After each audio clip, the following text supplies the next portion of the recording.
What do you think, Charles? We ready to Yep. go? Madam Chairman, I think we're ready to go as soon as Doug quits clicking around with everything. Okay. But he is a magician with this stuff. Yes, I Thank think goodness it's you're doing 8:33. We got a number to cover today, and might as well get started. Go, you're on. Okay. Good morning. My name is Tara Mugford Wilson. I serve as Vice Chair of the Luzerne Foundation Board and Chair of the Grants Distribution Committee. On behalf of our Board of Directors and staff, we welcome you today to day 2 of our virtual nonprofit forum. We had a full morning yesterday hearing from 15 nonprofits representing 5 of our fields of interest: arts and culture, education, health and wellness, and historic preservation in the environment. The videos were creative, informative, while shining a bright light on the needs our community nonprofits face. Here's what you can expect today. We will view 18 videos representing the remaining 3 fields of interest. Each video will take us on a virtual site visit and run approximately 4 minutes in length, followed by a 2-minute question and answer period. Please be sure to mute yourself unless it is your turn to speak to minimize background noise. I'll now turn it over to Charles Barber, the Luzerne Foundation President and CEO, to speak about the 3 fields of interest represented in today's forum. Charles? Thank you, Tara. And I'd be remiss if I did not thank Diane Betko once again for all of her diligence putting this together and coordinating all the grantees and the committee as well. And to my left, Doug Martin for his technical expertise and creativity to put together everything that we will see here today. Today, we'll hear from the remaining 3 fields of interest: neighborhoods and community development, social services, youth, and each of these fields of interest works in concert to help shape the fabric of our community. Imagine what our community would be without neighborhoods and community development. Stable, affordable housing is a critical determinant of health. The house and neighborhood where one grows up impacts the health and longevity of one's life. Having a safe, decent, stable, affordable home also impacts a child's success in school. Community development is essential because it provides a foundation that the city builds upon to improve the lives of its citizens. It creates strong, diverse communities that can attract and keep talent, start and grow businesses, and overcome issues that arise. Social services, typically the largest field of interest, are a range of public services provided by the government, private, profit, and nonprofit organizations. These public services aim to create more effective organizations, build stronger communities, and promote equality and opportunity. Social services have an important role in helping people to improve the quality of life. Whether the need is food, shelter, jobs, childcare, special needs services for children and adults, fuel assistance, social services is the blanket protection for our community needs. And finally, youth, out of the 7 elements that we consider as the well-rounded community. Youth programs come in many shapes and sizes to accommodate young children, preteens, and high school students, and young adults. Some programs offer social and emotional support. Some are recreational, while others are educational and leadership driven, like the Luzerne Foundation's own Youth Advisory Committee, also known as YAC. While all programs are not created equal, each program shares the common thread of investing in our next generation. Please be sure to mute yourself online to help minimize background distractions. And please use the chat button at the bottom of the Zoom screen to ask any questions. All viewers are encouraged to ask questions. Some of the videos have better audio than others, and you may need to periodically adjust the volume on your own computer. We're glad that you're here today, and we hope you enjoy the forum. With that, we will start with neighborhoods and community development and the Hazleton Area Civic Partnership. You're on. Hi, I'm Audra at beautiful Greater Hazleton Rails to Trails. The Greater Hazleton Area Civic Partnership created this trail just at the edge of Hazleton, Pennsylvania. The Greater Hazleton Area Civic Partnership's mission is to make the Greater Hazleton area the best place to live, learn, work, worship, and play. This trail was created to improve the Hazleton community and provide an outdoor recreational trail for people in the community and beyond.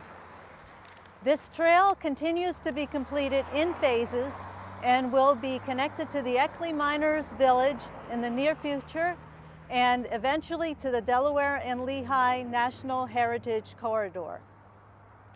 We offer amenities to this trail and we add new additions annually. Amenities include picnic tables, memorial trees and benches, a bicycle facility that will be available to rent bicycles thanks to Luzerne Foundation, and also interpretive signs, an environmental area, a pet rest area.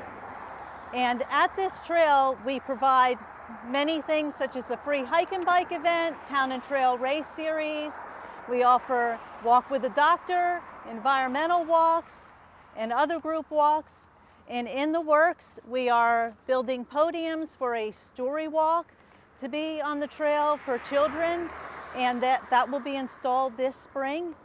As a 501c3 nonprofit organization, we rely on grants, donations, supporters, members, volunteers, just 2 paid employees, and also many trail visitors.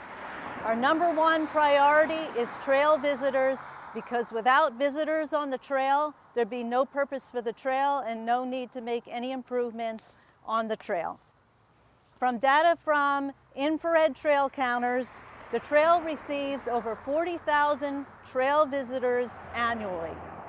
Not only do we strive for more visitors on the trail, but we would like a more diverse group of visitors. Some people seldom get to the trail because they are just unable.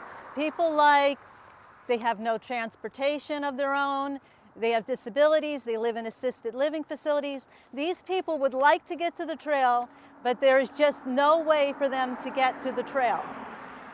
Our plan is to make a bus stop at Greater Hazleton Rails to Trails and provide transportation to various groups of people that are unable to get to the trail.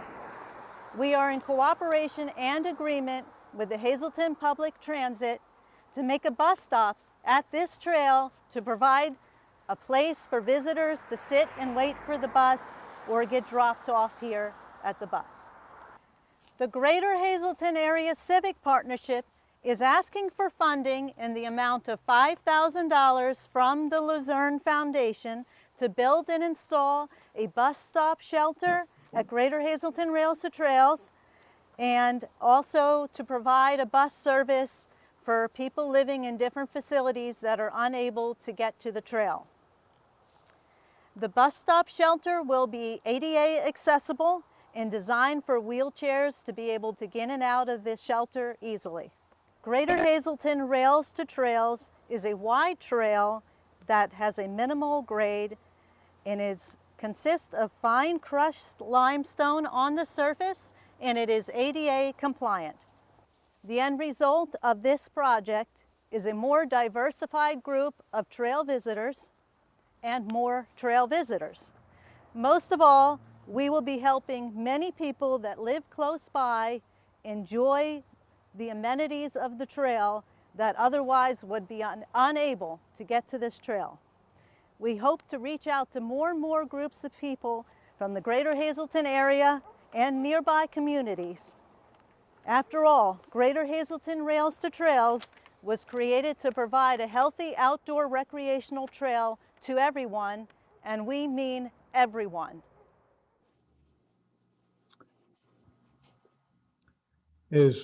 I know Audra's with us. Are you on, Audra? I am on. Wonderful, wonderful.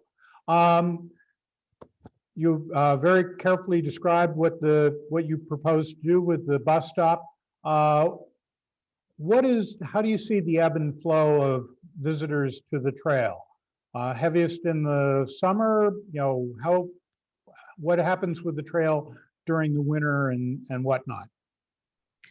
Well, obviously, weather permitting, on nicer days and nicer weather, there's definitely more visitors. There's more visitors on weekends because people are off from work. There's visitors year round to some extent. But it does really depend on the weather. Okay. And your proposal, it'll cover all the materials and construction of it. Are there going to be any in-kind services for this, the bus stop, as well as possibly the transportation? Has the Hazleton Transportation Authority offered any discounts or whatever for senior citizens? Hazleton Public Transit has agreed that they will make a bus stop at the trail. We just need a bus stop shelter. Okay. So I don't think that they even charge. I don't know that I haven't checked into that. I know they agreed to make a bus stop there. Fair enough. So Yes. Audrey, you mentioned 40,000 people a year. Do you have some kind of a goal as to how many more people you would like to really come to the trail? Do you have a goal for, 40,000 people coming annually now, but do you have a goal for, any reasonable higher number? That's the question. okay, all right. I mean, we do have about 40,000 visitors annually from the infrared trail counters. We do expect that amount to go up. It's probably been going up because for some reason COVID-19 is drawing more people to the trail. But we keep adding new amenities. We'll open the bicycle rental facility, and we just keep adding things like the story walk for children that is being put in right now. So as more things are added to the trail, more amenities, there'll be more visitors. And when we eventually connect to Eckley Miners Village, obviously then we'll have a lot more visitors at the trail. Good enough. Well, thank you very much, Audra, and we wish you the very best of luck. We're glad that the bike shed and everything is working well for you, and we wish you the best of success. You'll be hearing from us. Okay, all right, thank you very much. Yep. And next we have the My Downtown Wilkes-Barre. Downtown Wilkes-Barre knows struggle. We've been pushed down, but we have always rebounded.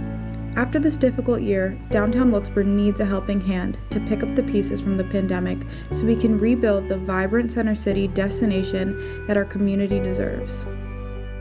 I'm Larry Newman, Executive Director of the Diamond City Partnership, Wilkes-Barre's nonprofit downtown management organization. We work every day to make our downtown clean, safe, and beautiful, a place where people want to live, work, and play. Our organization was created 20 years ago in response to a crisis. Downtowns across the country were in trouble, and downtown Wilkes-Barre was no exception. The malls had emptied Main Street of businesses and customers, leaving vacant buildings, desolate sidewalks, and lots of trash. Something had to be done. Flash forward to 2019. After 2 decades of hard work, downtown was on its way back. It had re-emerged as the region's college neighborhood, home to big employers and new entrepreneurs, and a center for dining, arts, and entertainment. Once vacant storefronts boasted a diverse mix of ethnic restaurants and small businesses. Developers, seeing the growing demand for downtown living, built and filled more than 250 high-end apartments, with more on the way. Then the pandemic hit. Hi, I'm Susan Magnotta, and I'm the Director of Marketing and Development for the Diamond City Partnership. Today, downtown Wilkes-Barre is facing a new set of challenges. Our small businesses and restaurants have lost most of their customer base, and our arts and entertainment venues have been shuttered for almost a year. The majority of people that once filled our office buildings are now working remotely from home. All of the things that made our city's economic engine hum are now missing. We have to do something. For downtown businesses and restaurants to survive, we must help them now. Because downtowns are the public faces of their communities, they need to be clean, safe, and beautiful. The condition of our center city, good or bad, sends a message to visitors, investors, prospective students, and anyone else who is being introduced to the Wyoming Valley. Downtown is the first impression people get of our home, and first impressions count. I'm Medina Saeed, and I'm an intern at the Diamond City Partnership. To combat the issues currently facing our downtown, we've created the Destination Downtown Initiative, a multi-year plan to work with our partners and stakeholders to make downtown a clean, safe, and attractive place to visit all year round. We are committed to that goal. With this initiative, we hope to enhance our existing hanging flower baskets, add more outdoor dining, public art, large lush planters, and spotlight landmark buildings with eye-catching lighting, transforming downtown Wilkes-Barre into the vibrant center city we know it can be. And while the pandemic has caused tremendous pain, it presents us with a real opportunity. While remote working has become a viable option for employers, places like downtown Wilkes-Barre have newfound appeal. People from larger cities are relocating to smaller, safer, and more affordable areas where they can work. Right now, we have the chance to capitalize on this opportunity, but only if we can keep our businesses open, bring people back downtown, and make the downtown a clean, safe, and beautiful place for people to live, work, and visit.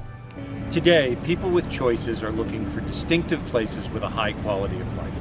If we want to ensure that the Wyoming Valley can compete, downtown's historic riverfront neighborhood, a walkable live-work place anchored by 2 college campuses, can be one of our strongest assets, but only if we treat it that way. Through our Destination Downtown initiative, DCP is working to improve downtown's pedestrian experience, making it a destination for everyone in our region. Please help us get there. Downtown should be a regional point of pride, and with your help, we can make it happen. Thanks for your consideration. We hope to see you soon in downtown Wilkes-Barre. Thank you very much. Larry, are you with us? I am. Good morning. Good morning, morning. everyone. Good morning. Once again, everybody, if you have a question to ask for any of our presenters, please use the chat button. But we certainly appreciate, as a downtown resident ourselves, we appreciate the change that's occurred over the last year. Have you seen any improvement over the last month or so with the vaccine and higher traffic levels? So during the last month, there has been a noticeable uptick in pedestrian traffic and in visitation to some of our downtown restaurants. The sad reality, though, is that it remains a fraction of what pre-pandemic pedestrian traffic was. And because even as our major office employers make plans to return to work, we know that the levels of employment are going to remain very low.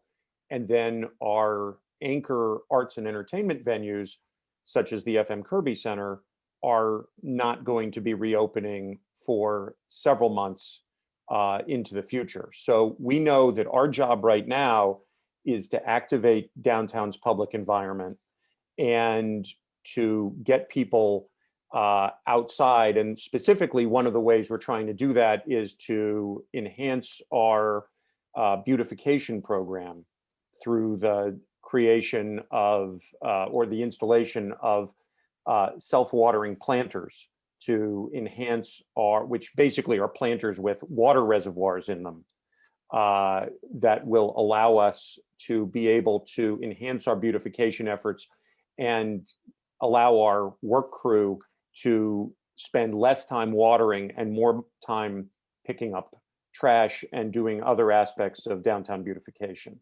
And I see Lauren has a question, and I'm going to respond here. Lauren, there are there are 40 restaurants pre-pandemic in downtown Wilkes-Barre.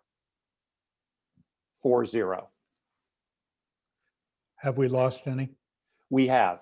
To date, we have lost 4 of those 40. But obviously, given the way that leases work and given the fact that the PPP and other assistance programs have provided some assistance to those restaurants, we expect that we're going to continue to see a slow decline over the next year. Okay. With the planters and the beautification project, what is the cost per planter, if we may? So the cost per planter, and these are simply the planters themselves, it's roughly $160 per planter. And we would be, as we have been since 2013, we would be providing the actual flowers themselves. And again, this is an extension of a program that we've been running since 2013, where we put almost 200 hanging baskets throughout downtown. The Luzerne Foundation generously helped us with the purchase of our first self-watering planters in 2019 as a trial, and that has proven to be incredibly successful. This is the next step in this process. Great. Well, thank you very much, Larry. Appreciate all you do. Been working together for a long period of time, and most sincerely, thank you to you and your team, and improving downtown Wilkes-Barre. Thank you for having us. Absolutely. Next, we have the SPCA of Luzerne County. A familiar sight to all of us walking down a back alley like this is to see a cat looking for food and shelter. And when you approach, they usually dart away. They strive for one thing: to be left alone. Unfortunately, history has shown us that we can't fully leave them alone, because 2 cats become 20, and then those 20 become 100 in as little as a year. So as a community, we had to step in and do something. For the last 6 decades, we have removed these cats from their areas by a couple different means. And for 60 years, the overpopulation of these outside cats has not reduced. So, is there something else that we could do? Luckily, there is. It's called Trap, Neuter, and Return, a TNR program. And the SPCA Luzerne County is searching for funding to increase this program. You might be wondering, what is a TNR program? Well, essentially it is you humanely catch these cats, you spay and neuter them, and then return them to their area, where a colony caretaker will make sure that they have food. Now, this might seem a little counterintuitive in the short run, but given time, the cat population will decrease. The cat population decreases in 2 ways. One is obvious: the cats are spay and neutered, so they cannot reproduce anymore. And the second one is that they will actually chase away any new coming cats to the territory. And if you're wondering if this actually works, let's talk to Nina about her success story. So about 10 years ago, we moved to an area, bought a property, and we discovered over about 100 cats. Somebody was feeding them, good-hearted, but not getting them spayed and neutered. So in an attempt to try to get them to a proper number, we decided to start trapping them and spaying and neutering them, getting them a rabies vaccine, and releasing them back into our area as they know that area to be. Colony may allow some in. We watch for those cats that filter into our colony, and then we reset traps and get those cats spayed and neutered also and returned to our area. It's reasonably over 10 years, and we have probably about 10 cats now. Anita is not the only one that has had success in our area with the TNR program. One thing they all have in common is they all have to go all in. So as a community, we need to step up and do exactly that. Now, we understand that some people don't want cats on their property, and especially in their flower beds. So we do have some deterrents that we would like to purchase with this funding, so we could all live in harmony with these cats. Now, we do have one question for all of you. Would you like to help us go all in? And so we could cohabitate humanely with all these community cats? Familiar.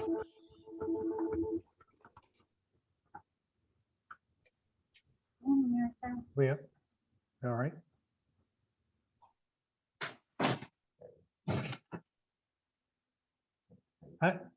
Randy, I don't know.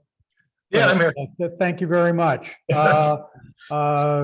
At the foundation, we have personal knowledge of the reproductive capabilities of cats. So we Yes. certainly appreciate exactly what you're doing. You know, the major problem seems to be just cat owners being irresponsible, releasing cats that they don't want anymore, abandoning them, et cetera.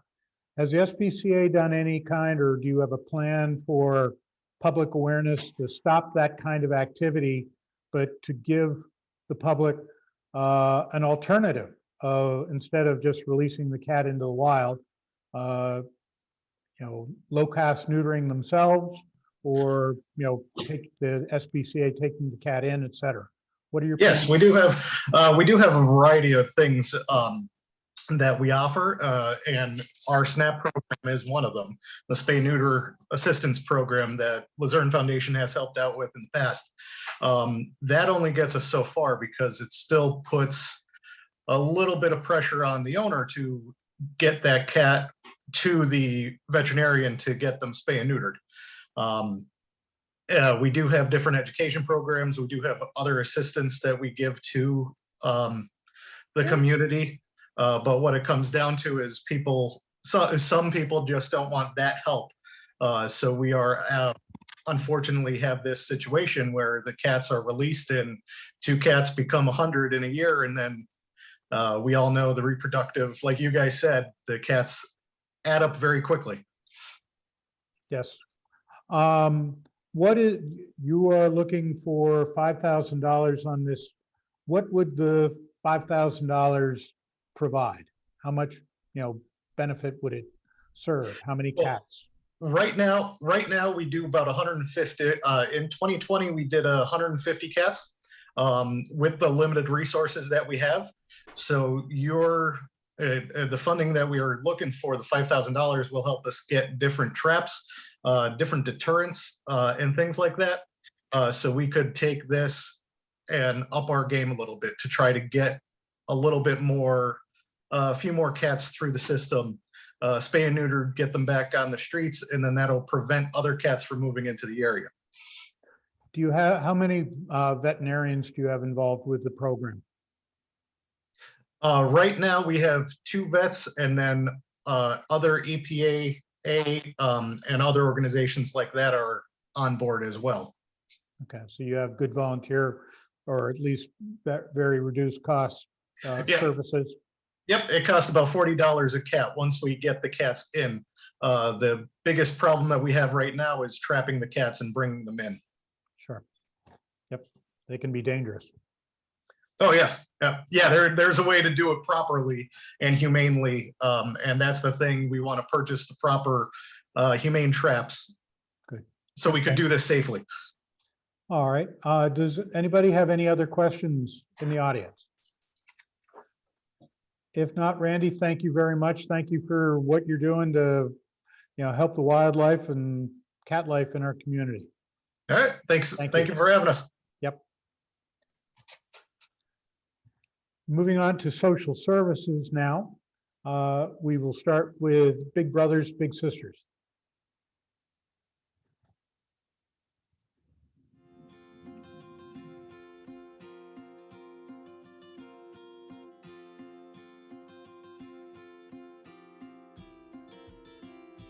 Hi, I'm Michelle Hamilton. I'm the Executive Director for Big Brothers Big Sisters of Northeastern Pennsylvania. Welcome to our 44th office. At Big Brothers Big Sisters, we understand the after picture is only impressive if you can view the before picture, and creating an after is what our mission is about. Youth enrolled in our program come from varying situations: single-parent homes, incarcerated parents, or being raised by a grandparent. Sometimes the child may be struggling socially or academically in school and can benefit from a strong, positive role model. Once enrolled in our program, Big Brothers Big Sisters, we started an in-depth process in which we match a youth with someone that will make them feel heard, someone that the youth can feel that they can relate to and become a friend. Throughout the match relationship, Big Brothers Big Sisters specialists continue to support the big and little through trainings, match support, engagement activities. Being awarded the Luzerne Foundation grant will help us continue our work to connect youth. Now more than ever, youth need a mentor to ignite, defend, and empower their potential. Hey there, my name is Christy. I'm a program specialist with Big Brothers Big Sisters of NEPA. We currently serve through 2 fun, individualized forms of mentorship. The first is community-based, in-person mentoring, in which matches meet for 1 to 3 hours per week. The second is community-based virtual mentoring, in which matches meet via distance communication for 30 minutes to 1 hour per week. Hi, my name is Amanda Sifko, and I am the Program Supervisor for Big Brothers Big Sisters of Northeastern Pennsylvania. Here is a match spotlight of one of our Luzerne County matches. Haley and Doreen have been matched with our program for over a year now. Haley is being raised by her grandmother and was having issues with academics and social skills. She was starting to fall into the wrong crowd when she was matched with Doreen. Here's a small snippet of how Big Brothers Big Sisters has affected Haley and Doreen's lives. Hi. My name is Doreen, and I've been a big sister for a year with Haley. We've enjoyed each other's company immensely. I think she's benefited from the program. She has communicated, I think, a little bit better in the past year that we've been together. She listens a little better. She communicates maybe a little bit more of her feelings with some of the topics that we've discussed. And I look forward to more time spent with Haley. Hi, my name is Haley, and I'm in the Big Brothers and Sisters program. And I really like being with my big sister. She helps me with everything that I need. She motivates me to do the best in school. And since I've been with her, I got better grades. I like spending time with her. We just went to New York about a month ago. I learned how to be a better person, to communicate with people better, and to make more friends. Currently in Luzerne County, there are over 60 youth on our wait list ready to be matched with a BIG. Now more than ever, youth need a positive role model in their corner, and with your contribution, we would have the ability to defend the potential of more youth in our community. These youth have the potential to thrive with a little bit of extra support. Thank you for your consideration. We couldn't do it without you. Thank you, Amanda, and thank you, Big Brothers Big Sisters. Amanda, are you there? Yes, I'm here. Excellent. Certainly a very important program. What is the age range of the students, of the children that you work with? Yeah, so we match ages 7 to 14, but then once they are matched, they have the ability to be matched with their BIG until they graduate high school. Okay. You're asking for marketing materials and promotional materials to advertise your services. How effective is that given a social media universe that most of your clients, your littles, might be more prone to look at? Right. Well, we are in the process of doing some volunteer recruitment in general. We are in pretty desperate need of volunteers, especially in Luzerne County. And so with those marketing materials, it's really just when we can get out into the community again, we're trying to get back out into going to agencies, putting our brochures out, putting flyers out so that people can get our information a little easier because we're trying to get the social media presence, but there's only so much you can do via social media from what we're seeing. So just really trying to get the word out there in other ways as well. You said that you have 60 littles on a waiting list. What is your typical referral service? Children and youth, Children's Service Center, Family Service, whom? All the above. So it kind of comes from all over. So sometimes it's from schools and counselors. Sometimes it's from children and youth. A lot of it is self-referral. So when parents or guardians hear about our program, they're like, oh, this would be really great for my child. A lot of times that's how we get the information or they come to us as well. So it's kind of all over how referrals come in. But your primary request is for materials for outreach to identify, more littles, but also to identify more, volunteers. The big. Yes, especially for volunteers. Yes, and to do some engagement activities for like the youth on our wait list to keep them coming, so we can continue to look for volunteers for them, and to keep engaging our matches as well. And I'm sorry, I'm sure you said it somewhere, but how many current, bigs and littles do you have in Luzerne County? Right. We have about 40 matches in Luzerne County right now. And we're just trying to grow that number with getting as many volunteers as we can. All right. Excellent. Are there any other questions? Charles, I have Yes. What is the wait list in the Hazleton area for the how many littles there are? Do you happen to know what the wait list is in the Hazleton area? It's probably, I think it's about 5 or 10 youth on our wait list, and we have about apologize. I think it's about 7 to 10 matches we have in the Hazleton area right now. We are in the process of trying to start a Bigs and Blue program, specifically in Hazleton. One of our staff members, her husband is a police officer, and so we were trying to work with the Hazleton police to start what we call a Bigs and Blue program. Okay, excellent. Well, thank you very much for your time, and thank you for what you're doing for the youth of our community. Good luck, and you'll be hearing from us. Thank you very much. You have a great day. Absolutely. And next we have Brighter Journeys.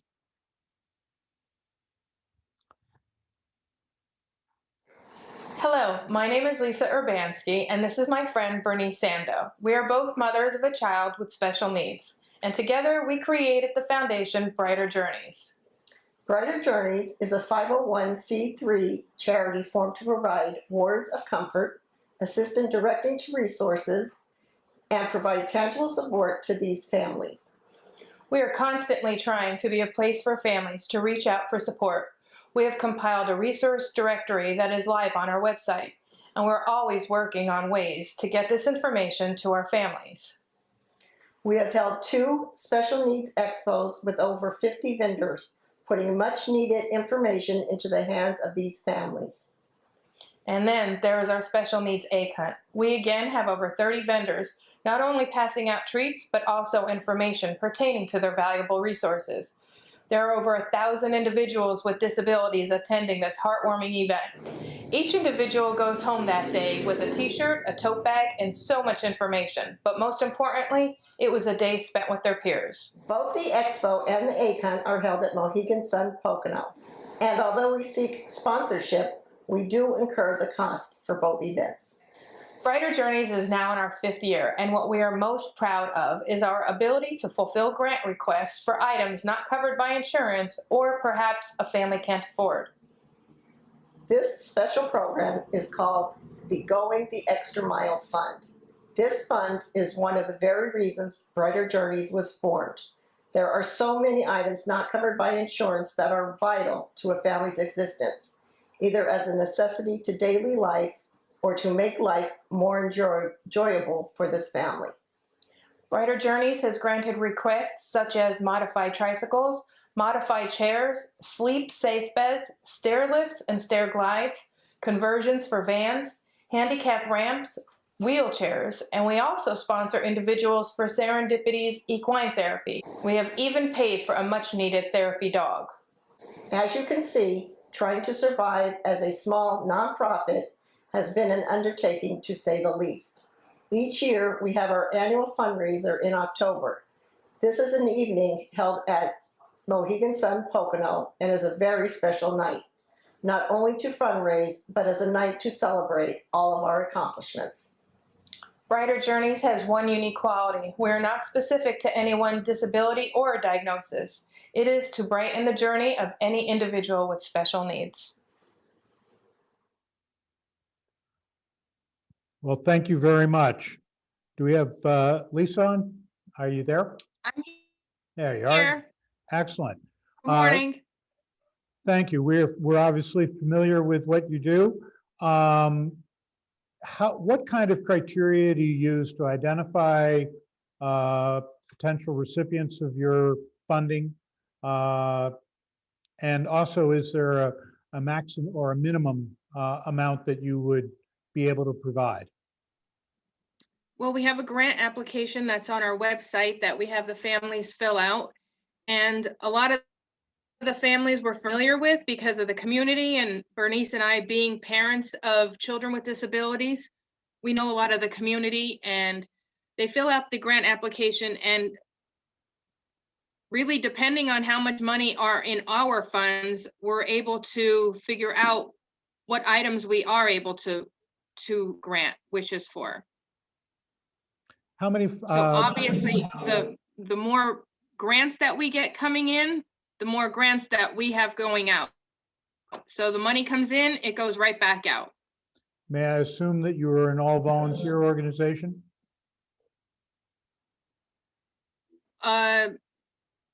Myself and Kathy get paid, yes. Okay. But as far as everyone, it is all volunteering, everybody at the egg hunt, and we work with other organizations so they could get community hours in, such as Corey's Place and Reaching Beyond Limits. We help them get their community service hours in. Good. How many families do you help in a typical year? I know you've 4 or 5 years now, but. Yes, so in 6 years, we have spent over $70,000 in grant recipients. So obviously 2020 with COVID was a little different than most years, but we could do between 6 and 10 grants a year on a good year. All right, excellent. And it's all for things that are above and beyond what insurance would be willing and able to pay for, correct? Right, it's anything insurance denies or a family can't afford. And actually we've never granted anything a family can't afford. It sadly is what insurance won't cover, right, which is shocking. Yes, yes. So insurance will cover a wheelchair, but they won't cover a ramp to get into the house. So it's a little silly. Yes, So that's, I'm proud of what we do. absolutely, you do a great job. We're very familiar with you from your very beginning. Are there any other questions from the audience? If not, Lisa, thank you for all you're doing for the families in need, and you'll be hearing from us. Thank you. Thank you. Have a great day. Yep. And next, we have CEO, Commission on Economic Opportunity.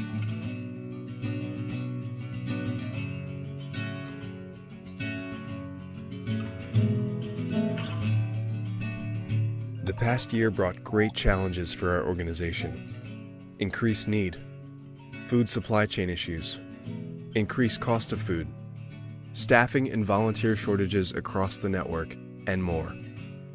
We are proud to say that in spite of all the hurdles that came with the COVID-19 pandemic, CEO's Weinberg Food Bank and the local network of charitable food programs rose above, went beyond, and met the needs of the community. During the height of mandated closures, we saw needs spike over 3 times the normal demand for food. Over the course of the entire year, food distribution increased from 12 million pounds in 2019 to 19.5 million pounds in 2020 and served an average of 18,000 people per week, up from 10,000 the prior year. We are expecting the numbers to remain much higher than our pre-COVID average in the coming year. One major change in how we fight hunger has been the source of food we distribute. Before COVID, much of the 12 million pounds of food we distributed annually came to us as donations. Donations come from distributors, retailers, and consumers. COVID has changed the food supply chain at a time when we are seeing need for food nearly doubled. Donated and government commodity foods have simply not been sufficient to meet the needs of our community. This means that much of the product provided at the increased food distributions has been provided via wholesale channels using the charitable donations that we receive. We long for the pre-COVID days when our food purchasing budget was much lower. The generous financial support of community is what has allowed us to provide enough food for every family in need over the past year. The coming year is full of more uncertainty for our organization. We are hopeful that widespread vaccination will help reduce demand, but we anticipate a very slow return to pre-COVID levels. Only continued generosity from our donors and supporters will allow us to move through 2021 and continue to meet the food needs of our community. Hungry families, children, and the elderly across our region depend on us, and we depend on our generous supporters. We are proud of our community and will always strive to take care of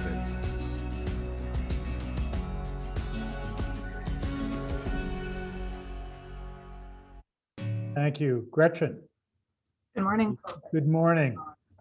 Nice to see you. And we know that you have been on the forefront of this since March of last year and long before then as well. How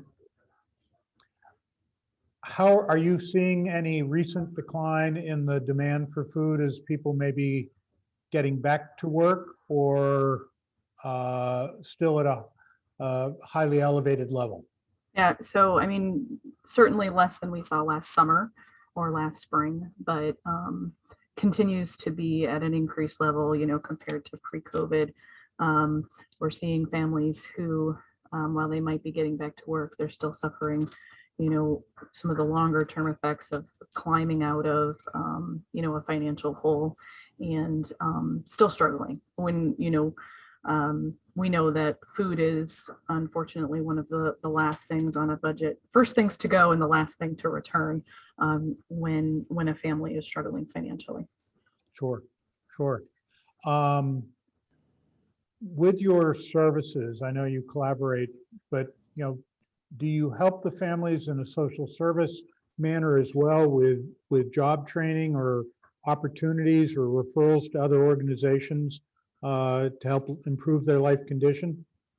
Absolutely. I think that one of the priorities we have as an organization is to make sure that we're partnering with you know, food distribution partners that do that work and that can help make those connections. So as I'm sure most of you are aware, we're a food distribution entity, so we're kind of one step away from the actual client.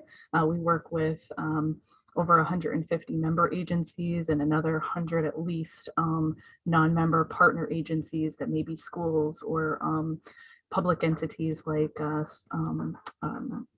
senior centers or municipalities or libraries. And so we're providing the food to those entities and including best practices like how to help them access case management and services related to housing and employment. How are you coming along with volunteers? I know that you'd had a real challenge there. You've using the Walmart down in Pittston, et cetera. Are you able to get the volunteers necessary to get the food out? So far, so good. We are seeing an increased need for volunteers at the partner agency level as they are working to, you know, change back how they're doing food distribution. Many, you know, most, if not all of our partners move to a drive-through model. And a lot of them are looking at how can we, you know, go back to indoor or, you know, self-service choice pantries where clients can choose their own food rather than just popping their trunk and having it placed inside.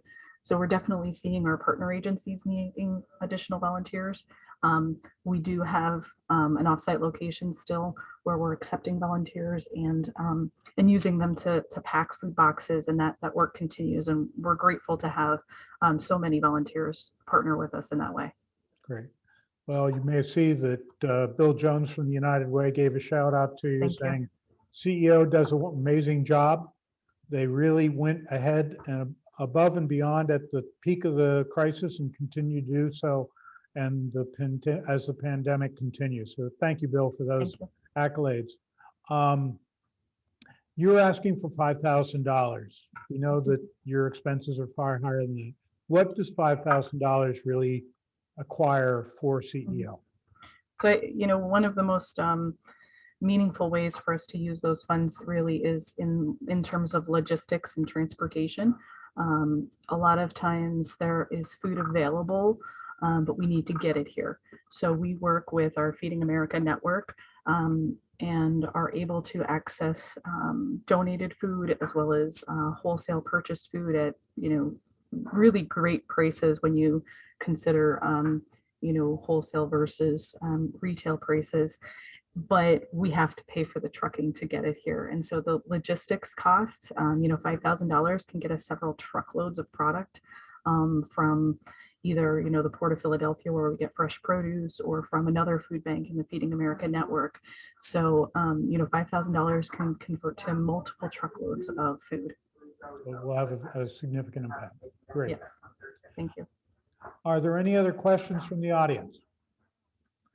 If not, Gretchen, thank you so much for all you've done for these many years, and please give our very best regards and thanks to Jean as well, and to all of you. Will do. Thank you. Yep. And next we have the Salvation Army. Hi, I'm Lieutenant Ishmael Ortiz of the Salvation Army Wilkes-Barre Center. Did you know on any given night, right here in Luzerne County, over 5,000 people are homeless, according to endhomelessness.org. That's why back in 1996, the Kirby Foundation, along with the Salvation Army, built this place, the Kirby Health Center Family House. The Kirby House, as it is called, houses up to 10 families at once. It's designed to keep families together in the most vulnerable times of their life. While here at the Kirby House, families are to attend life classes. These life classes help them to become self-reliant, productive members of the community. Come inside, let's meet the staff. Meet Lisa Carruthers. Lisa has been with the Salvation Army as the Kirby House Director for over 15 years and is a really good asset to the team. Meet Jessica Pardo. Jessica has been the Kirby House Case Manager for over 6 years. Jessica assessed each family and each family member at a case-by-case basis.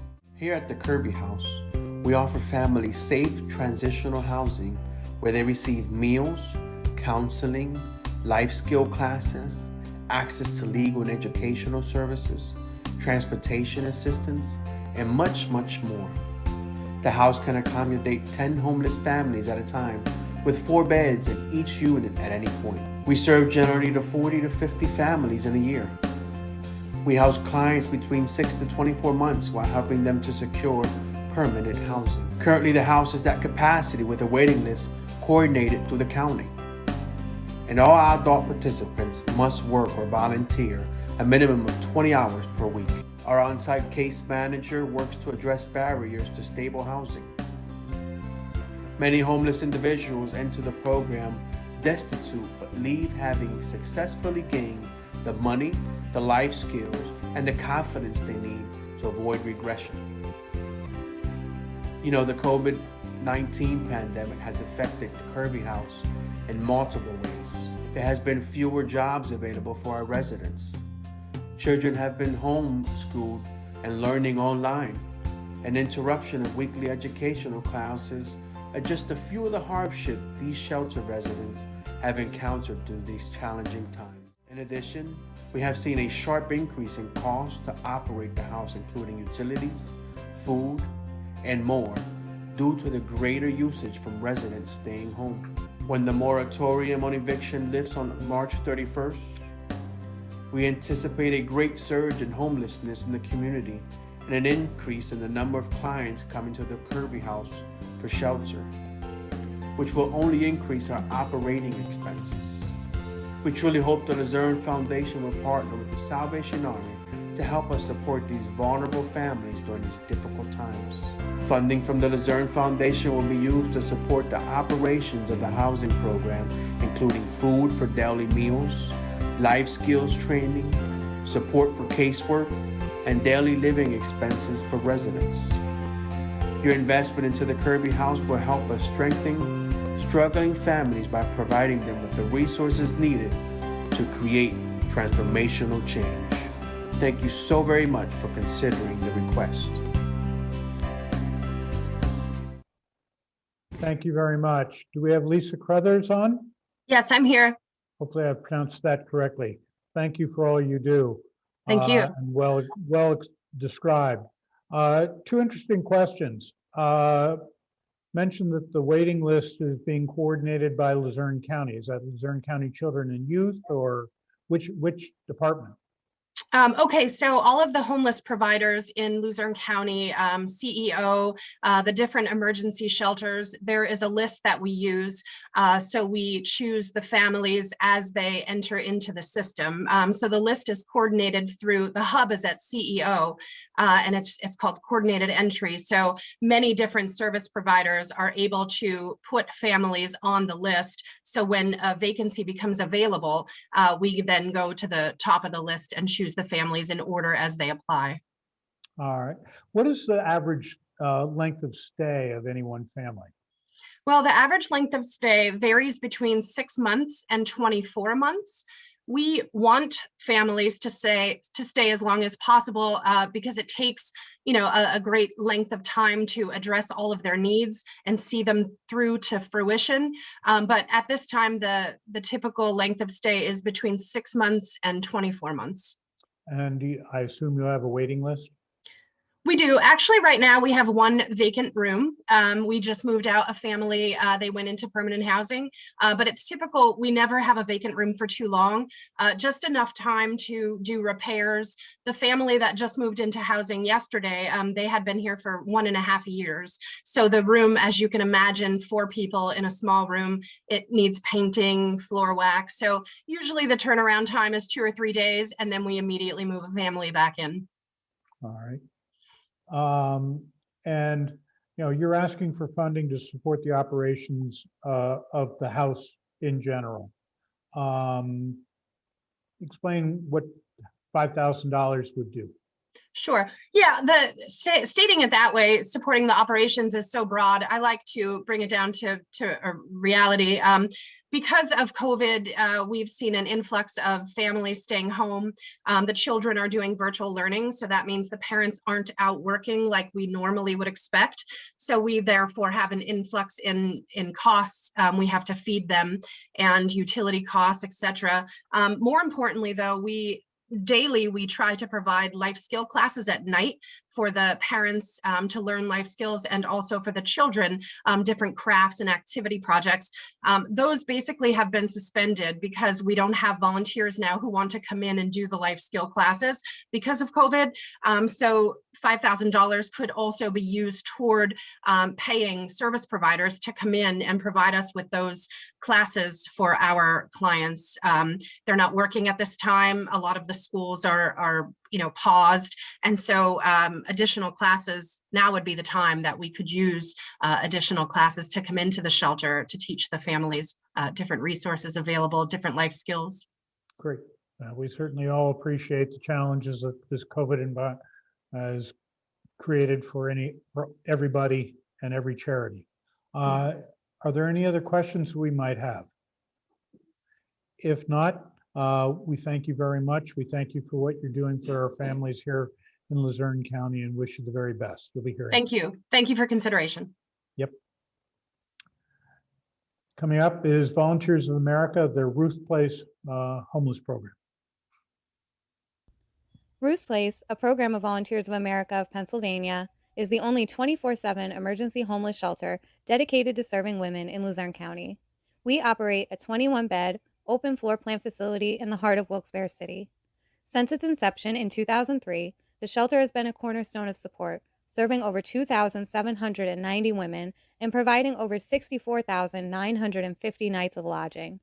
Ruth's Place not only meets our residents' basic needs of shelter, food, and clothing, but also carefully guides them in a supportive environment to set and achieve their goals. I've been at Ruth's Place for 29 days, and they've been helping me a lot. I felt no hard times. I've been living in Wilkes-Barre for about 10 years, don't have no family here. So I wound up, this is my second time at Ruth's Place. So they really did help me at the end of the day. If it wasn't for them, I'd be on the streets and be struggling even harder. They provide food, shelter, and housing. They help you a lot. They take us to your appointments and they bring you back if you have an appointment. And they help you if you got to go see an apartment. They'll take you to the apartment to go see the apartments. So it's really helpful when you need to get somewhere on time. to have someone to be there if you don't have any family and you need a support group. They're really good with the support group with you, with the housing and the bridge housing and the Gabriel house and all of that. They be on point with that. We have really good groups here. We have budget groups, we have mental groups, we have all different groups to help us with our surviving skills out when we leave from Ruth Place. At Ruth's Place, we meet women where they are and help them to accomplish the goals they set for themselves, whatever they are. We don't pass judgment on any person who crosses our threshold because we know that could be any one of us.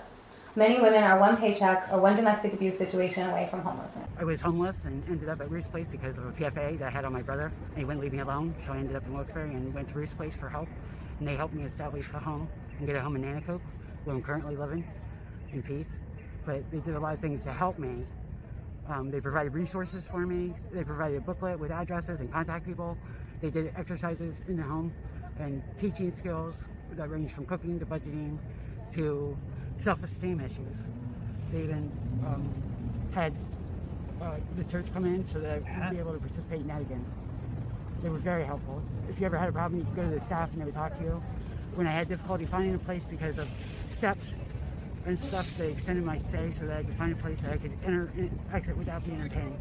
They did a really good job and they helped me in a lot of ways. The other thing I wanted to mention about Ruth's Place is they even support you after you leave. You can call them and you can go there and get groceries and stuff, just like a food bank and other staples, stuff that you might need. They're constantly a supporter. If you have a question or something, you can even call them, and if they can help you, they will. They've been very helpful and they're very supportive of people women going through a rough. I never thought I could become homeless. I had a degree from college and I was employed until I became disabled, and even though I had an income, being a victim of domestic violence made me homeless, where I had no place to live and I had to establish residency again. If it wasn't through Ruth's Place, I never would have made it through. Ruth's Place truly is an invaluable part of our community. Just everything that they do to help women who are experiencing homelessness, it doesn't go unnoticed. And I think it's important when we're talking about Ruth's Place and supporting Ruth's Place, it's important to realize that when you support Ruth's Place, you're supporting every woman in our community, because truly we're all one life crisis away from experiencing homelessness, and supporting Ruth's Place just helps us to support every woman in our community. Now more than ever, we need your support to protect the women in our community. We need to guarantee that every woman in need is connected to the best possible resources, ensuring that every woman facing homelessness is housed in a safe environment and eventually a home of their own. Thank you very, very much. Do we have Crystal online? Yes, I'm here. Hello. Hello there. Thank you for what you're doing. You are the only sort of dedicated women's shelter here in Luzerne County, correct? Yes. How far an area do you draw from? Do you get individuals from Hazleton and all corners of Luzerne County? Yes, we serve all of Luzerne County, so they come from every different area. How do you provide the various skills training? That's one thing I really like about Ruth's Place. You know, you try to give them a head start in terms of opportunities, whatnot. Is that by volunteers? Do you have paid professionals that come in? How do you go about that? We have what we call a group leader on staff. So she coordinates all the events and activities and classes that we provide to residents. She hosts them herself. She'll take trainings that then she can pass forward. But also she coordinates with other providers in our area who are doing these types of services to come in and actually sit with the ladies and give them some one-on-one time and help build the skills. What is the staffing of Ruth's Place in terms of full-time, part-time, et cetera?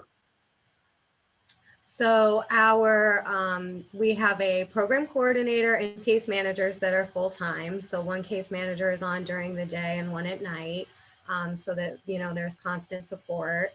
All the other staff on our part-time, we have a volunteer coordinator who, helps set up our volunteer efforts, because we do have a lot of volunteers. The group leader, but then also we have a team of 4 resident advisors who fill in the gaps in the schedule, make sure that, there's always staff and support for our ladies. What is the average length of stay for one of your residents? The average length of stay was 17 days pre-COVID, and we saw that increase to 19 days during the pandemic. Sort of getting back to the volunteers, has COVID, affected your volunteer availability as it has most other organizations? Yes, definitely. Especially, unfortunately, we weren't able to accommodate our volunteers for a long time because we were needing to protect the residents in the facility. And with COVID, just, the positivity rate in our community being so high, we couldn't have anyone non-essential to the tasks in the building.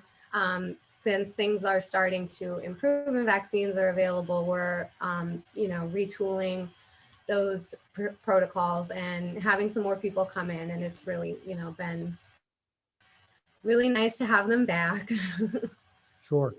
And the grant that you're seeking is pretty much purely for operational support to maintain the program, the general program and service that Ruth Place provides, correct?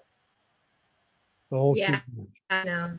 Yeah, we are committed to running a 24/7 shelter to have staffing around the clock to support people in crisis. So, we always have to worry about our operational expenses and our staffing expenses and things like so, due to COVID, we've had to cancel a lot of our fundraising efforts that we normally do. And so, this what we're asking of the Luzerne Foundation will really help us to, bridge the gap, try to make ends meet. What is your annual operating budget just overall? So it depends on what ends up happening throughout the year. We rent our facility, but things happen. It's usually about $300,000 a year, I believe. Okay, very good. Thank you. Are there any other questions? Hello? Are there any other questions from the audience? Hearing none, we certainly thank you, Crystal, and thank you and your colleagues at Ruth Place for all the wonderful work you do and have been doing for so many years. Good luck to you. Thank you so much. Thank you for having us today. Our pleasure. Thank you. Next, we have the Jumpstart cart. Hi, I'm Suzanne Madrosky. My daughter Grace is 20. She's my inspiration for becoming involved with the Jumpstart cart. I'd like to share a quote with you. Every parent plans to raise their child about 18 years, set them free for 30, and then hope they come back to help them face the final years of their own life. A special needs parent can sometimes plan to raise their child for 65 years, and while doing so, also has to prepare for another 20 after they themselves are long gone. Let that sink in just a moment, and you will begin to understand the drive and determination that many of us have while we're here on Earth. If you never thought about that, don't be sorry, be thankful. Hi, I'm Jackie Elick. And I'm Jessica Light. We are the co-founders of the Jumpstart Cart. I'm an occupational therapist. And I am a speech therapist. We met working in a school for students with special needs. Over the years, we realized that once our students left school, there weren't many opportunities for them to work with the support that they needed in order to continue their success.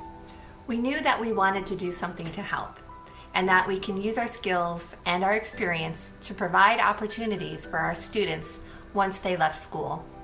We had the idea of starting a food truck to help meet this need. We created the Jumpstart Cart, a nonprofit 501c3 organization to offer young adults with special needs a successful career running and operating a food truck in Luzerne County. Our mission is to support young adults with special needs, transitioning from the academic setting to the workplace. The core belief of this foundation is that every individual has the right to a meaningful and satisfying career. With individualized therapeutic support, our employees will achieve independence, gain valuable skills and self-esteem, and build a foundation for a lifetime of success in the workforce. Our primary purpose is to help our employees leaving the academic setting and entering the workforce, perhaps for the first time.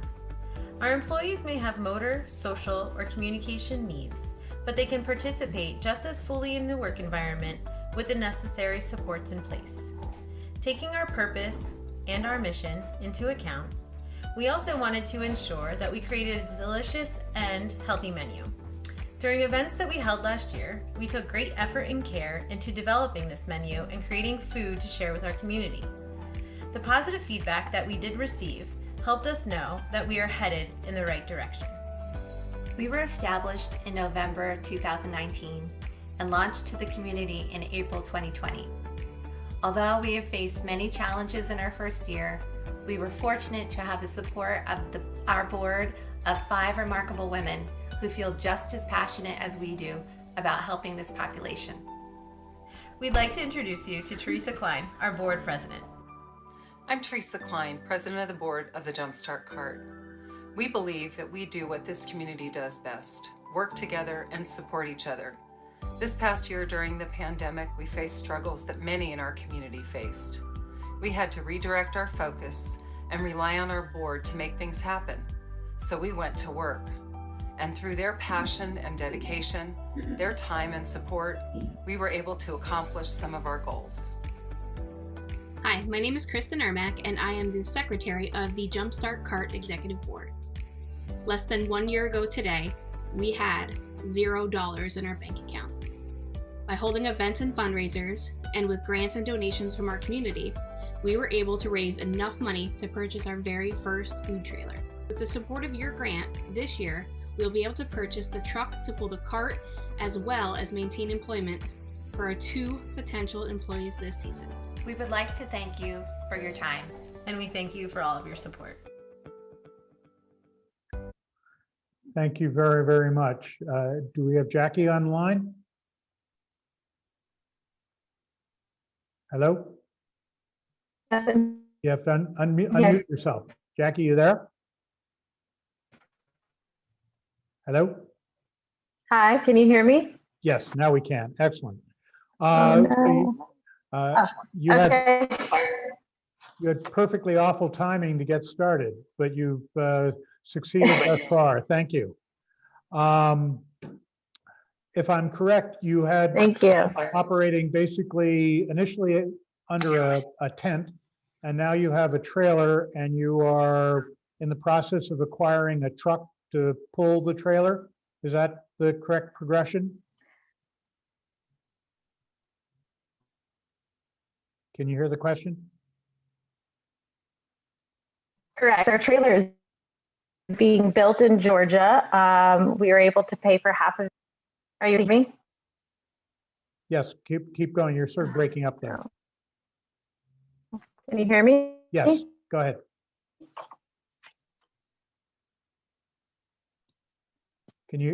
You're frozen, unfortunately. Can you hear? Oh, God. Is Sounds that like a bad Verizon ad. Can you hear us all right? Fortunately, you're frozen. So if I may summarize, it sounds like there. Is that better? Yes. How many staff do you have? Just the 2 of you, or do you have additional paid staff?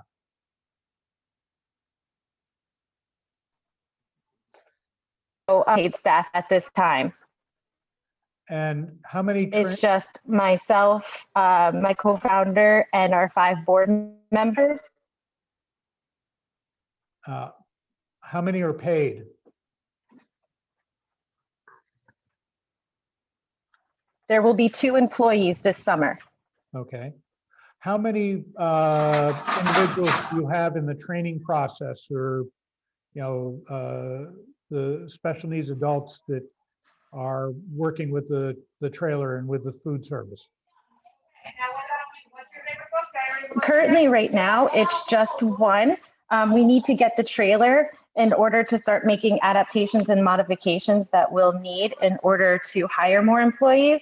We're working with programs such as the All program at Misericordia in order to start having more potential employees come with job coaching and see if this is the type of work that they're interested in.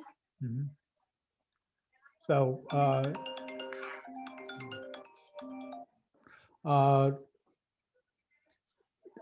on a long-term basis, do you plan to have, individuals cycle through the truck or take turns? How many days a week do you plan to be operating?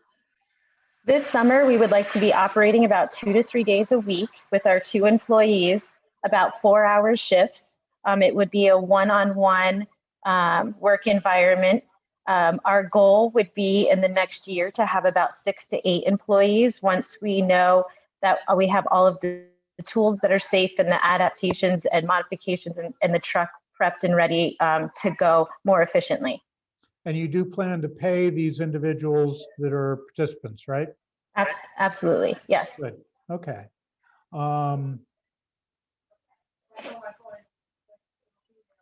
What is, you're obviously acquiring the trailer and the truck and services. What is your highest priority with this whole process? If we were able to provide $5,000, where would the most dire need be for you at this time? The highest priority right now is filling our food trailer. So we need things like a generator. We've been working with different presses, and I've realized we need a commercial panini press, which is about $4,000. We need a refrigerated worktop, a refrigerator merchandiser, and we also need to work on getting a point of sale equipment. Last year, we were doing cash and Venmo, and I'd like to have something that is more credit, so we could take credit cards as well, so we can have more business coming to the cart. And how broad a range, how far afield will you go with the truck? Do you plan to stay in a general area or to have sort of a route? Well, like we said, we want to serve as much of Luzerne County as we can. Going forward, we know that there are some places up by Geisinger Hospital that will be able to be there. I'd like to have certain days that will be in certain areas so that people can find us. And I'd be able to post that through social media and other avenues. Good, excellent. Well, I apologize for the internet. Not at all. We applaud you. You're certainly thinking outside of the box with this constituency, and it's certainly addressing a very important need. So we commend you there. Thank you for all you're doing. We'll be in touch with you. Are there any other questions from the audience? If hearing none, thank you, Jackie, very, very much. And once again, thanks for all you're doing. Thank you. Have a nice day. Yep. Next, we have the Victims Resource Center. Hi, my name is Suzanne Beck. I'm with Victims Resource Center. I'm the CEO here, and I'd like to introduce you to some of our team members and to see our counseling center. We've been serving victims of crime since 1974, but we just moved into this wonderful new facility in December of 2019. We were only here a few short months when, like most other places, we had to go remote due to the pandemic. When we were planning this new facility, we were able to incorporate a lot of counseling spaces that were trauma-informed and really beautiful to use with our adult counseling clients, like this room right here.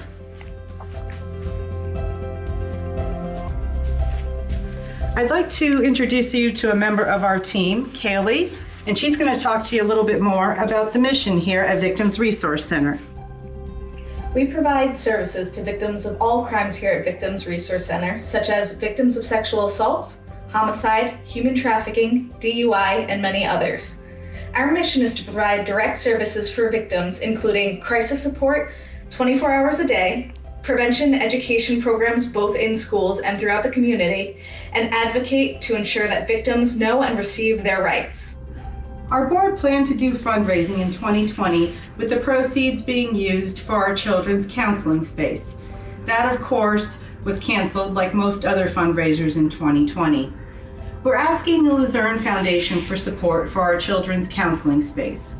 We plan to use the largest of our rooms for our child clients, not only to make it trauma-informed, but also to make it child-friendly.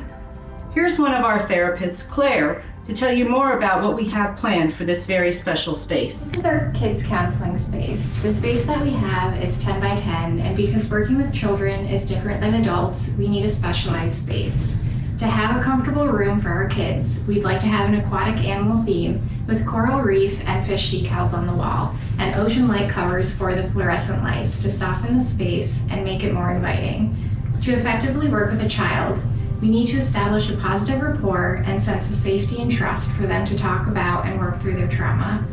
We have to be creative with our interventions with kids, and having a creative space is going to allow for the counselors to utilize the environment in their sessions and make it more hands-on. There are several items we would like to purchase to incorporate small movement to our sessions and to give our kids a variety of tools to choose from. Items like a sand tray, various art supplies, jewelry supplies, kinetic sand, and a Buddha board are going to help us establish relationships, incorporate visual storytelling, and most importantly, it is going to allow some movement and teamwork that creates a sense of comfort and control to assist in the therapeutic process. We'd also like to expand our library of kids' books, interactive teen workbooks, and therapeutic games. These tools assist us in opening up difficult conversations and work on skills like identifying and managing feelings, healthy coping, and personal safety, as well as finding clients' strengths, building a positive sense of self, resiliency, and to work on processing traumatic memories in a healthy manner to reduce the impact of trauma. In closing, I'd like to thank the Luzerne Foundation for all their support over the years. It really has made a difference in the work here at Victims Resource Center. It's really important to remember that all the services here are not only confidential, but also provided at no cost. On top of the victimization, our clients don't have to worry about how they're going to pay for their counseling services. Thank you very much. Do we have Suzanne Beck? Yes, good morning. Good morning. Thank you. That was very, very impressive. How broad an area do you draw from? Throughout northeastern Pennsylvania or just Luzerne County? And then also, how many individuals might you serve in a typical year? So we serve Luzerne, Carbon, and Wyoming counties, and this particular office is in our Luzerne County office. As far as child clients in Luzerne County, we're averaging right now about 100 per fiscal year. Okay. And the staffing of the center, how many full-time, part-time, et cetera? So total, we have 25 employees right now full-time. Of that, we have 2 licensed therapists and 12 counselor advocates who are providing direct service. Volunteers as well, or has that been a challenge this last year? Well, this past year, that's certainly been a challenge because we aren't able to provide the training that's required by the state to work in a victim center. Sure, I can appreciate that.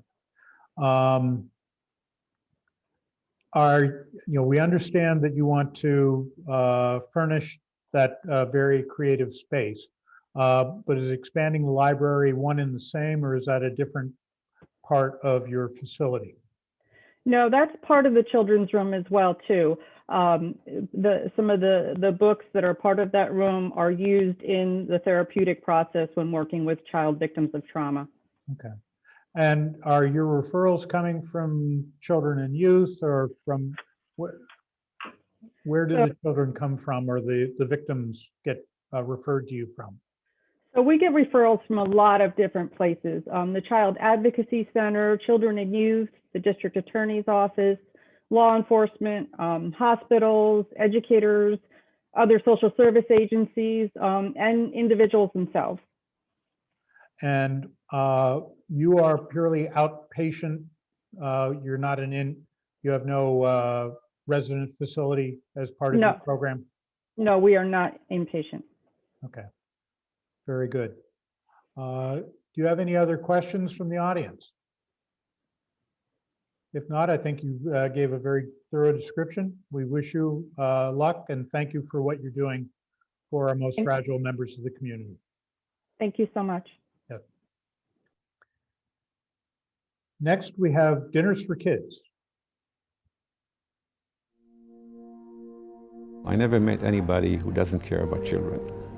And I've never met anybody who doesn't get emotional when he hears about hungry children. We didn't realize before we started that there were hungry kids right here in our area.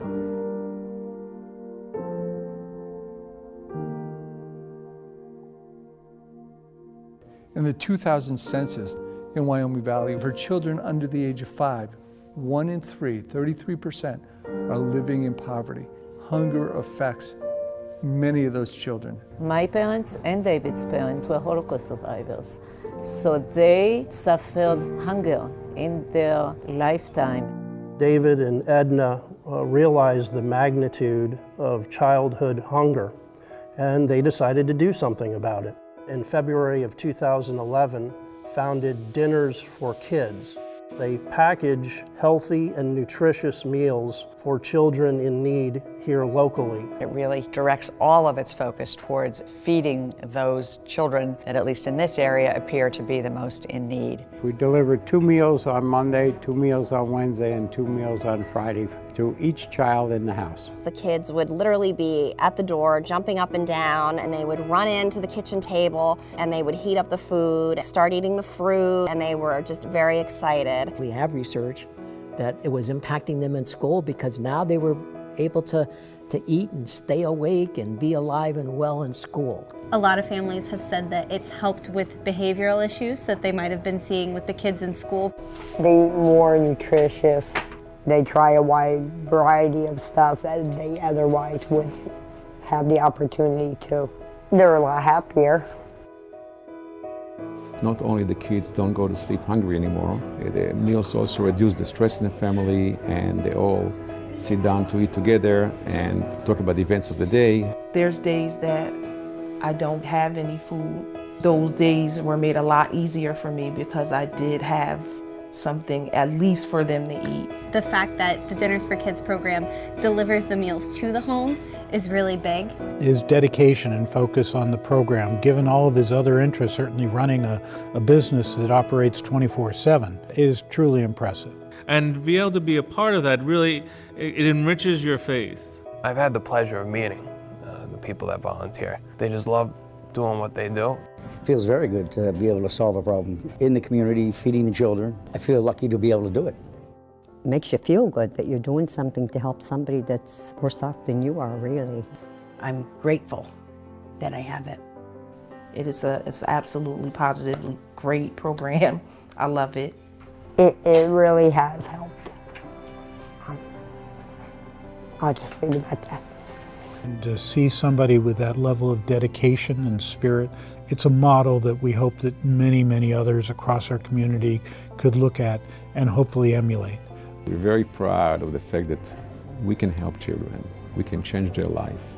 From day one, we develop a system that can be replicable. If many restaurants throughout the country will do as we do, I think we can solve childhood hunger.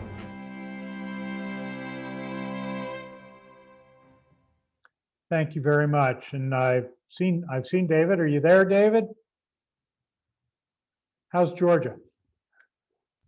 Georgia is great, but I'm now in Boston visiting my son. That's why I'm outside. Well, you got some scary presenters in that program. I'm sorry to say, but we're very familiar with you, obviously. You're still primarily covering the Wyoming Valley West School District and Dallas School District through your... And Wilkes-Barre also, and part of Wilkes-Barre. Also part of Wilkes-Barre also. Part of Wilkes-Barre. How many kids are you serving currently? So we have about, it changes all the time, between 150 to 160 children. And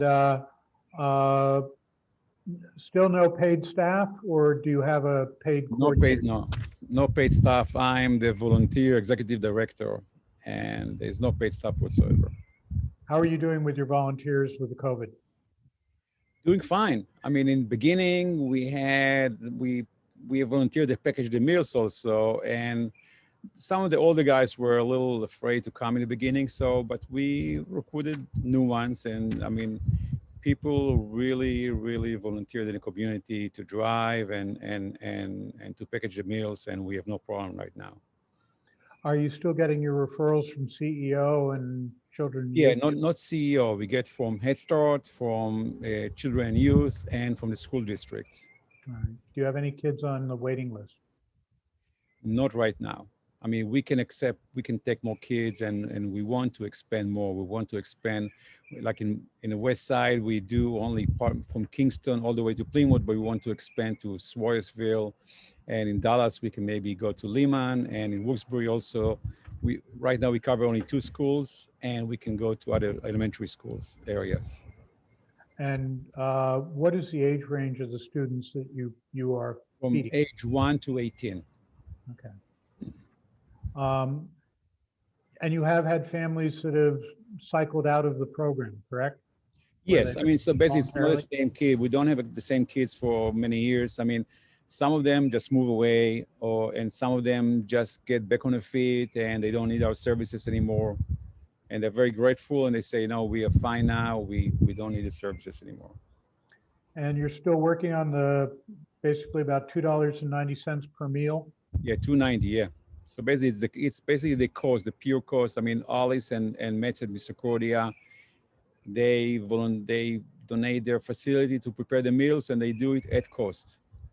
Have you had any, you're still trying to do outreach to get other organizations, other restaurants or Yes, so we facilities did. to So in the video there was a Rabbi Lerner, which the rabbi of Temple Neighborhood, and he moved to Monroe, New York, and he replicated our program, and he started over there, and now they have dozens of kids over there. Good. So I helped them start it over there in Monroe, New York. Excellent. Well, as I say, we're very familiar with the program and how it works.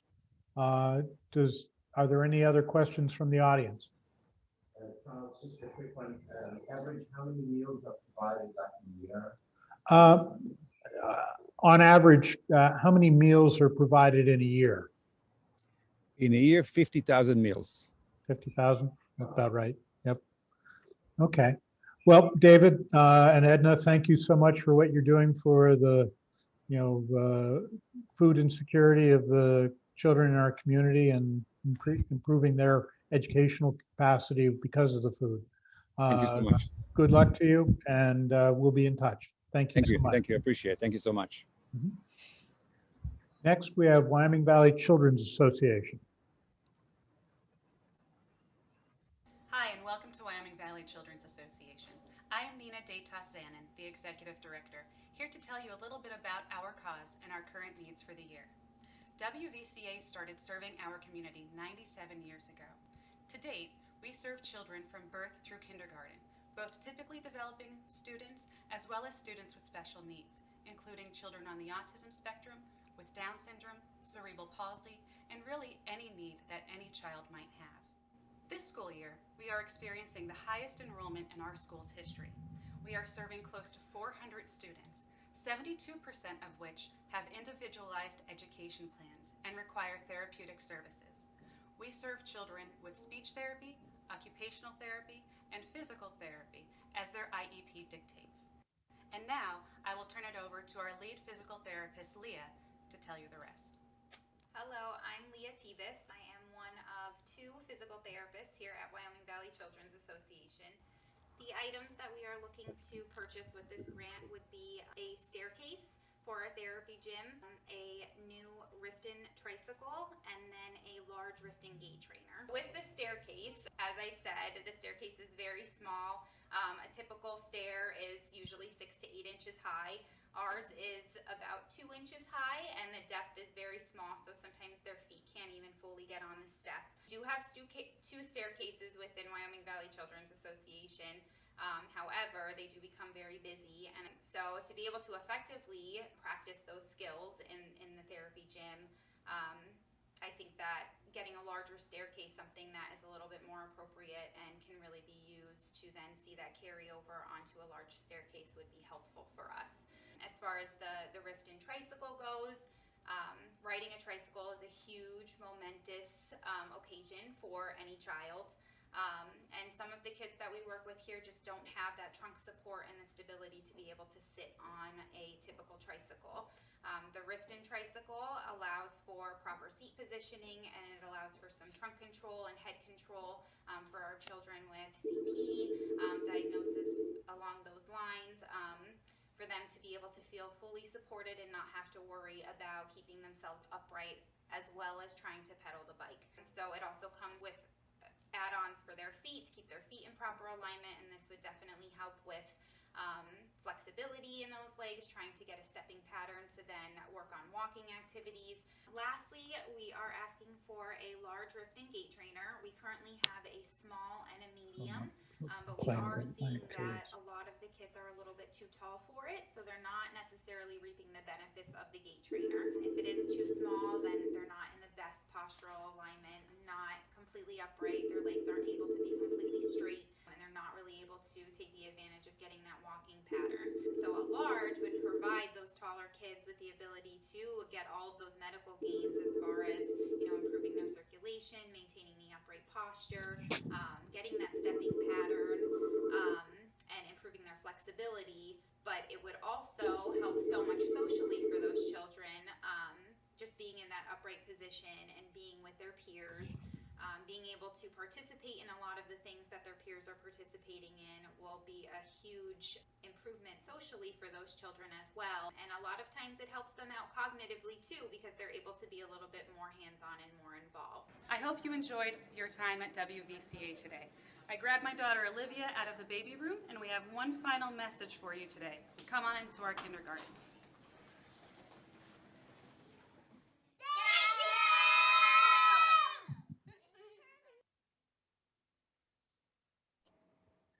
Thank you, Nina. That was very, very heartwarming there. Are you there? Yes. Hi. Thank you for having me. Absolutely. How many children do you currently serve in the 2020-2021 academic year? Sure. Our school right now is seeing, and I'm saying this for the fourth year in a row, the highest enrollment in our school's history, even despite the pandemic. We have over 130 students enrolled between our preschool and kindergarten. Okay. And how many of them you serve both special needs and typical children? How many Correct. special needs children do you serve? Or what percent? This year we're looking at about 72% of our student body having special needs. Okay. And you're looking for some specialized equipment for them, the tricycle, the Riften, the gait trainer, and the training stairs. Correct. Is there a priority in any one of those three equipments? I would say definitely the gait trainer and the training stairs. The Riften tricycle would probably be last in the priorities. We have a small and a medium gait trainer, and what we are seeing for our students, especially since we launched our kindergarten program 2 years ago, is that now we have older students as well as taller students who, if you saw Jeremy in the video, they should be completely upright. Their trunk should be completely straight. And when larger students are using a smaller gait trainer, they're not. They're pretty much hunched over using equipment that is simply too small for them. And as you see in the budget, it's certainly not an inexpensive piece of equipment that we haven't been able to purchase yet. So the gait trainer is certainly the highest priority. Okay, excellent. You certainly do a wonderful job. And your student, they go up through first grade, second grade? What is the age range of the students? It's birth through kindergarten. We have a baby room, which is 6 weeks through 3 years old, preschool, which is 3, 4, and 5-year-olds, and we just launched a kindergarten 2 years ago, which is our max. We stop at 2 kindergarten classrooms. All right, and you still have the playground outside in the rear of the building? Yes. Okay. Yes, a playground and also a STEM classroom alongside the building. Okay, excellent. How many staff do you have? We are actually at our highest this year with 40. We're a 97-year-old organization, and 40 staff on our payroll is the highest we've ever had. And volunteers as well? We have volunteers along our special events and also volunteers that come into the school. However, we've put a hold on volunteers in the school through the COVID pandemic, hoping to reopen that in the fall with the new school year. Do many of your special needs students come with aides or special assistants? Yes, as their needs dictate, they can have nurses or nurse aides or TSS workers. A lot of them, do have those accompaniments. Great. Well, thank you very much. You made it, if pictures can say 1,000 words, you certainly expressed them very, very well. So thank you for what you're doing for our children, and we'll be in touch with you. Thank you so much. Thank you for having me. Yep. And next we have Fork Over Love.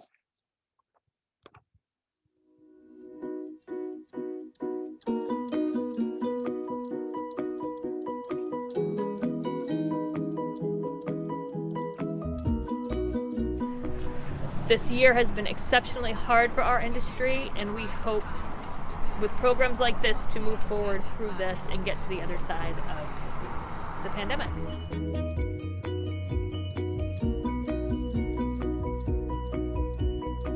It's been a really, really trying time for everybody worldwide, and I've seen it in the newspaper, and I'm very blessed and grateful and thankful for Fork Over Love for these meals. It helps everybody in the community, and I personally am so grateful for this organization that is helping.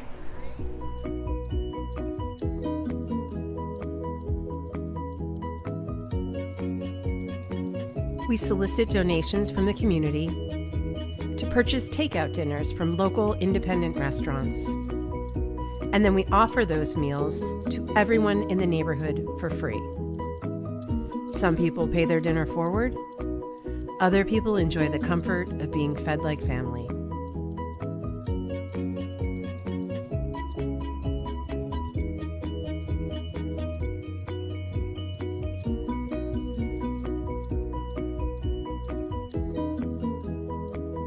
Program is just such a win-win. We're helping our residents that are in need. I think that's one of my things that I was really drawn to about it, is that it's open to anyone and everyone, whether you just are in need of a hot meal that night, if you just became unemployed, or if you just want to connect with your community and come out and enjoy a great takeout meal.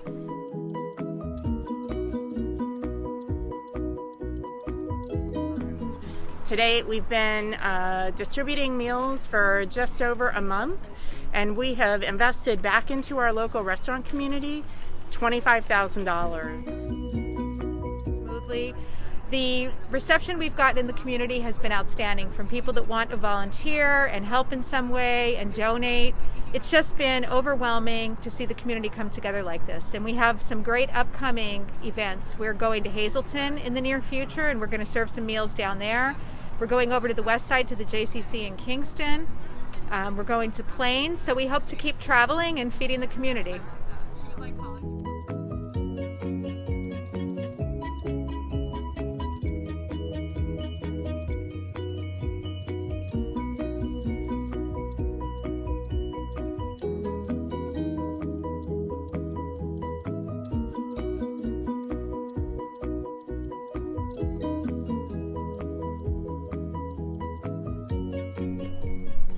Every time we fork over love in a community, we create the space for struggling restaurants and residents to come together to feel supported and seen and comforted by a hot meal.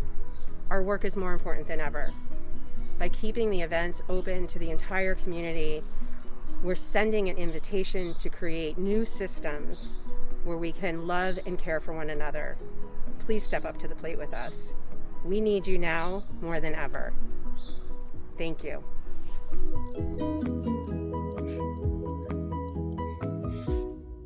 Thank you. Do we have Tracy online?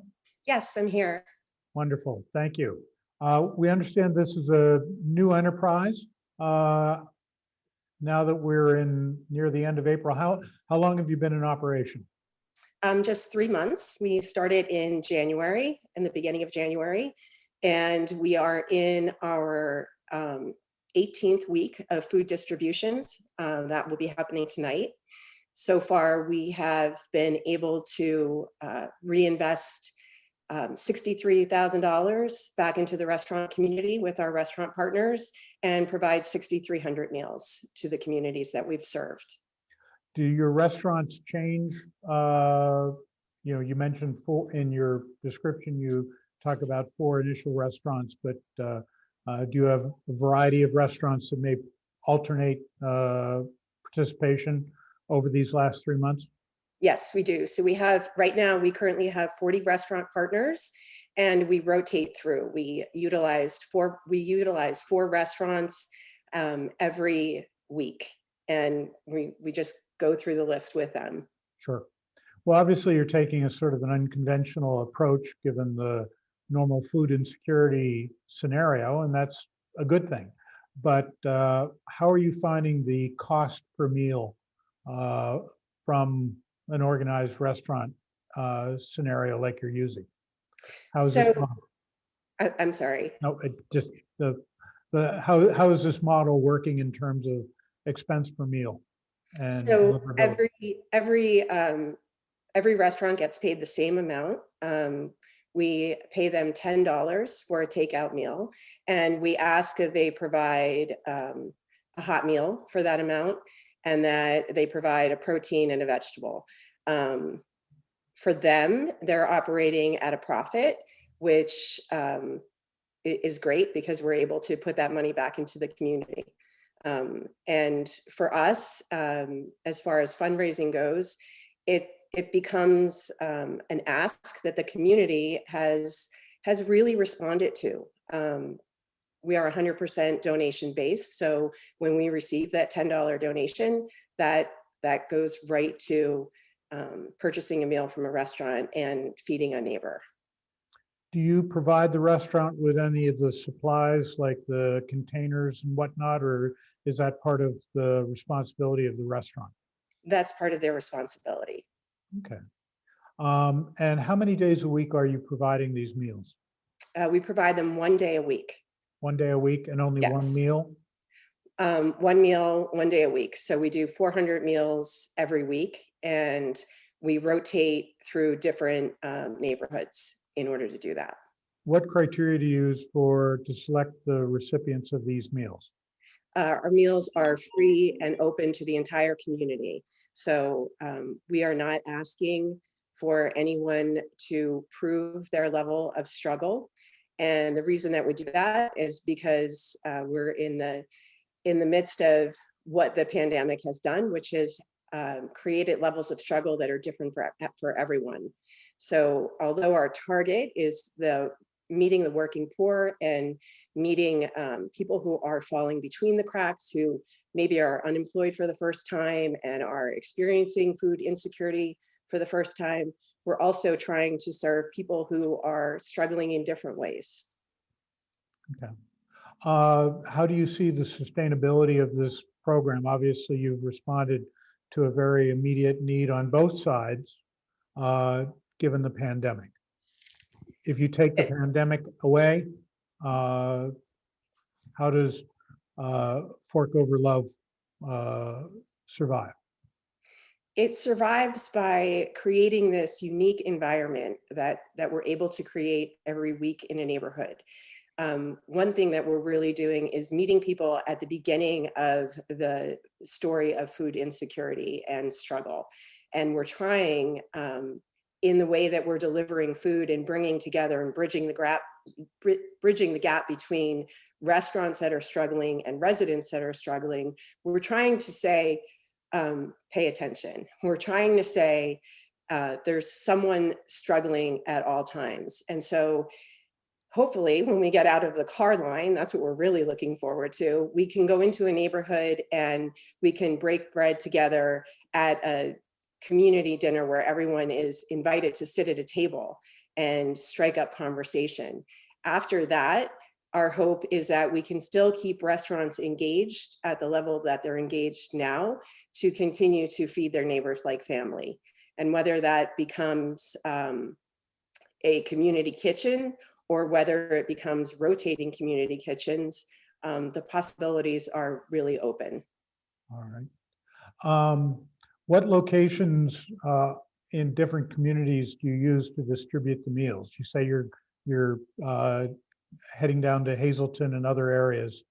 Are you using restaurants down there, or would you be bringing food prepared up here in the Wyoming Valley down to Hazleton? So we also partner with host sites, so places that are interested in just hosting a dinner. And in many of those locations have been churches. When we went to Hazleton, we partnered with the Hazleton Integration Project for one of those community dinners, and we were able to use restaurants in Hazleton. And then the second time we were in Hazleton, we partnered with Holy Rosary Church. And again, we used restaurants in Hazleton. So one of the things that we're really trying to do that's so important to us is to really keep our efforts hyper local. So we're trying to match our restaurants with the neighborhoods that they serve. And when we invite a host partner, and when we find a willing host partner to host our meals, we're also utilizing our volunteers and their volunteers, so that when the community shows up to receive the hot meal that the restaurants are able to provide, they're greeted by their neighbors. Our focus is really on helping everyone understand that we are, in fact, in this together, and that there are people who are struggling in some way in a neighborhood that they may not be aware of. And that's just as important for people to know what restaurants are really struggling, as well as it is to understand what neighbor is struggling.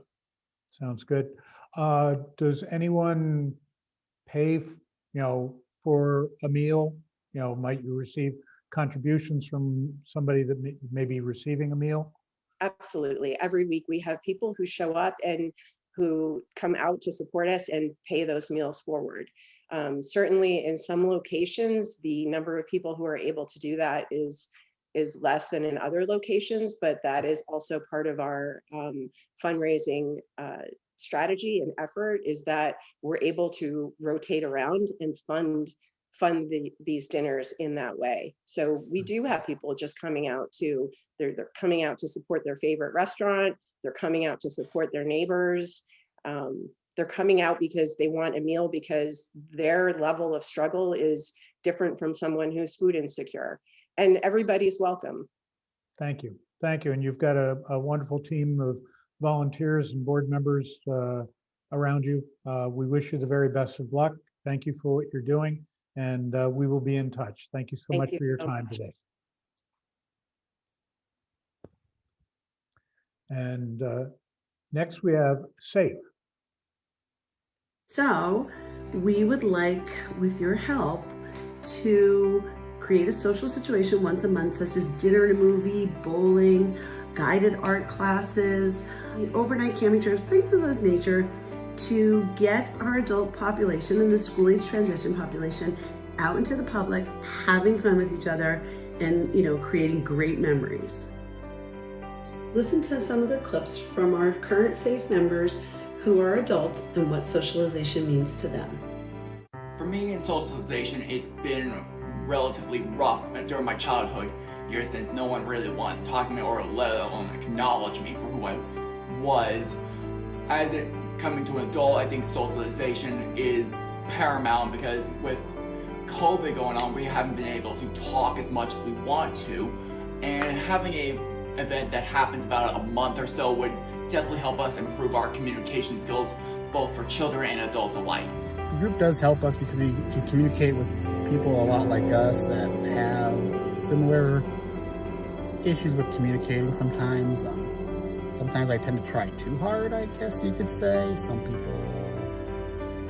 do all they can to communicate, but the group does help because it gives us a way to suggest to each other how to do things, or offer advice to other people on how we may have done something. The best part is we weren't feeling forced. We're not forced to try anything we don't want to do, and we can learn at our own pace. I've had, for my entire life, had difficulty with socialization skills, even speaking sometimes. And even to this day, I I can remember the first time I've actually talked to a complete stranger without being coerced or anything into talking to them or made to talk to someone when I was 16. So it took that many years for me to finally do it on my own. And ever since then, I've actually been practicing more and more. And part of the adult support group has actually helped me get better, and I've actually tried to help others to get better at their socialization skills. And SAFE's Adult Asperger's group is important to me because it allows me to meet and talk with other adults with autism. I've made many good friends this way for about 5 years. I'm glad that I don't have to live life alone with autism, and I'm very happy to be part of SAFE. I can't wait to see Brett during the spring or the summer. I love hanging out with friends, doing the mini golf with friends, swimming, and Dorney Park, and arcade and bowling, and restaurants, and taking hikes with Tim. I founded this group over 8 years ago as part of my journey towards better socialization skills. I had trouble all my life with the skills, especially when I was a child. I had to be pushed to talk and do things because I just didn't know how, or I was afraid. And I've come quite far with learning socialization, especially with the help of my best friend who I made through the group. And now I try and pass on what I learned and share it with others in the group so that they can learn better social skills and help them improve in their own lives. I want to take a minute to thank the Luzerne Foundation for all you do for not just SAFE, but for all the nonprofits in Northeast PA. It makes me proud to live in Northeast PA. With your help, we can keep the adult population healthy and, most importantly, happy, socially connected, and together. Thank you very much. Eileen, I see you're there. Can you hear us? I can. And we can hear you. Wonderful. We know that you are planning a number of events coming up in the months to come. How are those plans coming along in this COVID world? Well, I'm glad you asked that question because some of them clearly we can't do because they're too close in person, but other ones we can. We have booked a day at Knoebels. We have booked a day at Montage Water Park, and we've booked an overnight camping experience at Camp Orchard Hill where everybody can safely socially distance. We truly believe this is a population in the autism community where there's a big gap in services. We have tons of great services in Northeast PA for children, but we feel like at 18 it kind of drops off. So we're pretty passionate about keeping these social skills going forward. So you are being pretty much exclusively on the adult population with the under the autism spectrum. It is. It's a program designed from 18 to 102. As I said, the transition age, there's a tremendous amount of, people transitioning out of childhood into adulthood, and the services just drop off. The social skills, social participation is extremely important in anybody's world, but imperative in planning adult socialization programs because people tend to believe that people on the spectrum don't want to socialize, but that's not really the truth. They don't want to be alone. They report overwhelmingly that they want friends, and it's still very difficult at the adult level. How many participants would you typically expect to have on each one of these excursions? My phrase, not yours. We have budgeted for 25 people on the spectrum and a companion. So whether that is a caretaker, a friend, whatever that companion is to that person, because it doesn't matter where on the spectrum you fall, whether you're on the lower end or the higher functioning end of the spectrum, you're still an adult and we still want you to participate. And you involve all aspects, the transportation, the tickets, the food, that sort of thing, correct? Correct. The only one that we did budget for transportation was Knoebels because it was our furthest one out. The other ones are fairly local, so we just budgeted for food and ride tickets and things of that nature. All How's your fundraising coming along thus far from other sources? Actually, we've been very lucky. We have a golf tournament coming up on May 1st, and I am happy to report that we have sold out every sponsorship, every whole sponsorship. So with events of this nature, these programs, even without grant funding, will at least be partially sustainable. All right, good.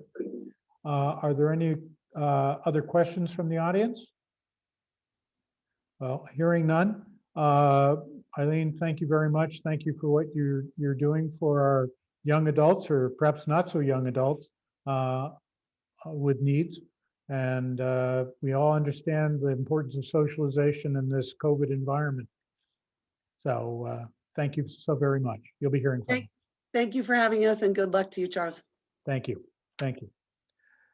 We are moving along now to our youth sector. We're going to start with Camp Koala.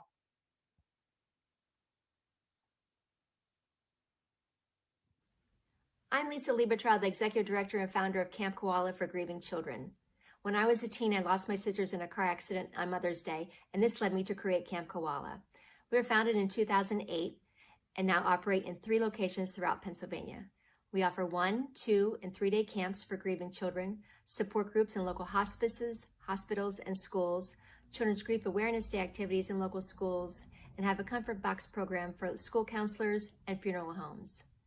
I've created a short video based on our art therapy programs at our camps. We do art, music, and dance therapy. The first video you'll see is called Hootie Hoo. We have a group of 9- and 10-year-old boys who all have lost their fathers, and this is their interpretive dance as a memorial to their dads, including the piggyback on their big buddies. Thank you for your support. I love you.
You might not think it's going to be fun, but it eventually will. Yeah, it'll be fun. It does help you a lot with Yeah, it your does. loss and things like that. It's a fun way to help, not just always sitting and talking, but like doing fun things like the sharing circle where you put beads and you share your story and then you share the good times too.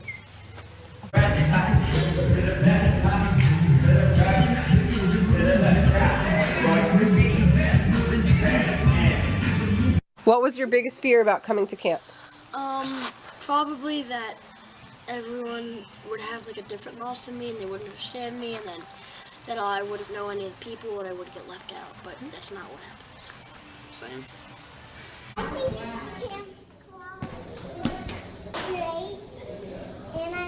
And it's super fun, and you get to sleep it and do all sorts of stuff. Camp Koala is really fun because it helps you. It's a grieving camp, and you have fun.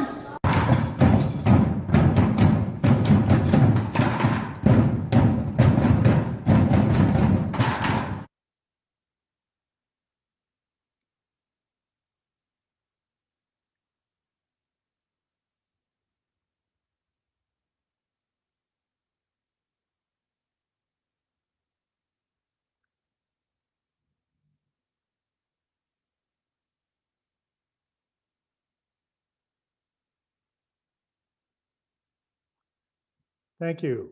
Lisa, are you there? Hello? Lisa?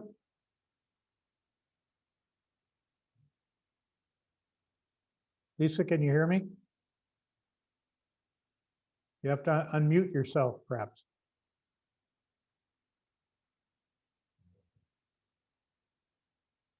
Not quite sure where she is. We are familiar with the Camp Koala.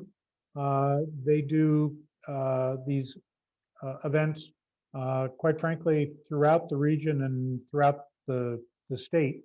My question to her would be, we have to be provincial.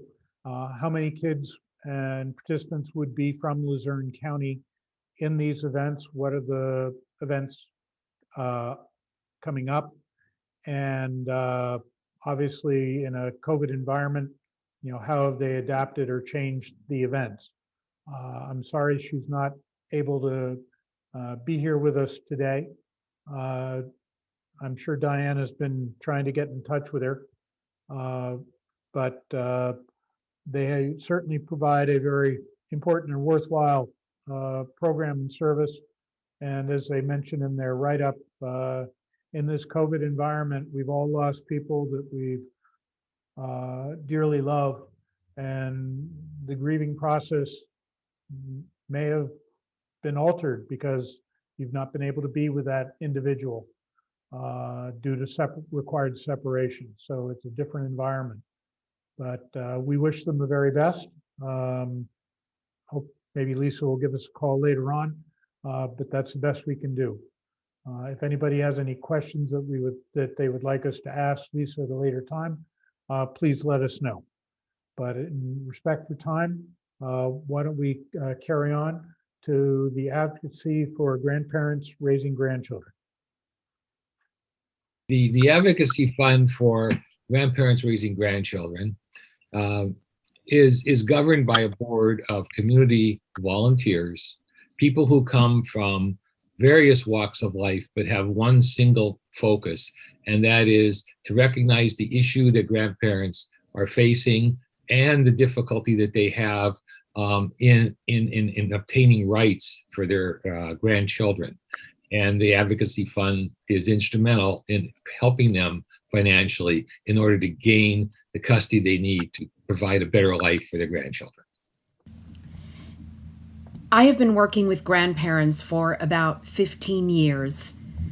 And in that time, one of the greatest needs expressed is the need for help with very expensive legal fees.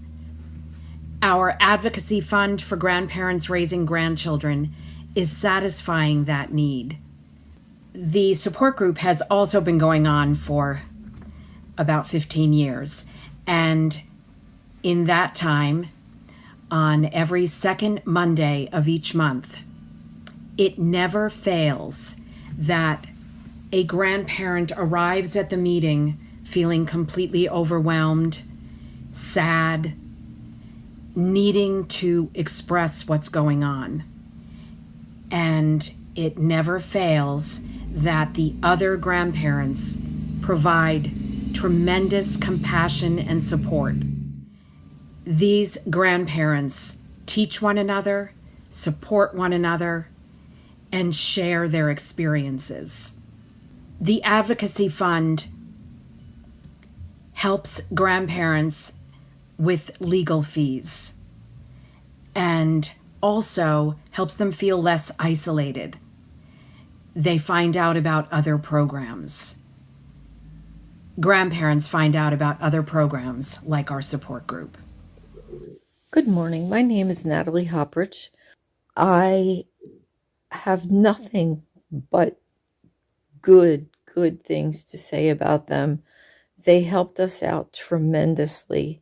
Almost 4 years ago, we were given temporary custody of our 2 grandsons, Noah and Landon.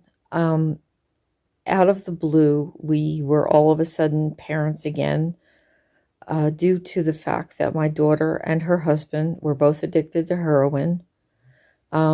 We tried for a couple of years to keep them, with seeing their parents and rehabs and that kind of thing. did not work. They both continued to do drugs. So we decided after a couple of years that we really needed to adopt these boys because we did not want to take a chance on either parent going back to court and gaining custody or visitation and taking them while doing drugs and putting them in harm's way.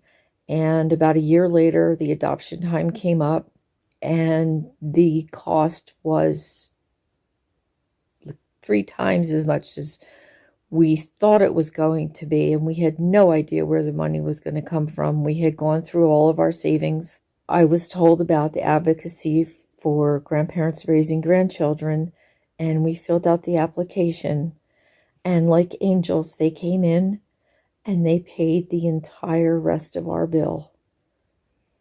We will always, forever, be eternally grateful for the peace of mind that they've given us, that no one can ever come and take our grandchildren again and hurt them or put them in harm's way. And we cannot ever thank the advocacy enough for helping us. We were able to pay off our home in October of 2020. So we are working towards retiring and raising our grandchildren. So for me, it's been an honor to work with these people. I had the pleasure of meeting 3 grandparents that inspired the legislation that we were fortunate in passing. And because of that legislation, we then continued our efforts and organized the Foundation for Grandparents Raising Grandchildren. And that's why it's even more enlightening and more rewarding, because now over a year, we've now helped several different grandparents in the financial area of acquiring their custody of their grandchildren. Thank you very much. Frank, do we have you in here? Good morning. Can you hear me? We can indeed. Thank you for all you're doing. What do you find to be the average legal expense for proper custody, adoption, the various levels of court actions that may be required? Well, in order to give you an actual cost of each one would be difficult because the varying fees of attorneys and also how complicated each case is. Some cases are routine in the sense that you can go through the adoption or gaining guardianship of your grandchildren. Others become much more complicated when the biological parents are contesting that. And some of our grandparents have literally spent tens of thousands of dollars doing that. What we have done is we've, based on the experience of many of the grandparents and some of the grandparents on our board, we've come up with a figure to subsidize that. So most of our grants are in the neighborhood between $2,500 and about $3,000 or $3,100. And that variance is a little bit because of filing fees and things like that. So and then in addition to the subsidy, we will talk to the attorney and ask them if there's any way that they could lower their hourly rate in order to make that money go a little bit farther. Do you work with a core group of attorneys that participate in this, or every time it's perhaps could be a new relationship? Well, we don't refer to any attorneys, so people are free to go to the attorneys of their choice. We have consulted with local attorneys. There are some family practice attorneys that have been very friendly and cooperative with our group, and because of the length and breadth of the county, there are some attorneys that we've worked with. In the southern area of the county in Hazleton, as well as up here in Wyoming Valley.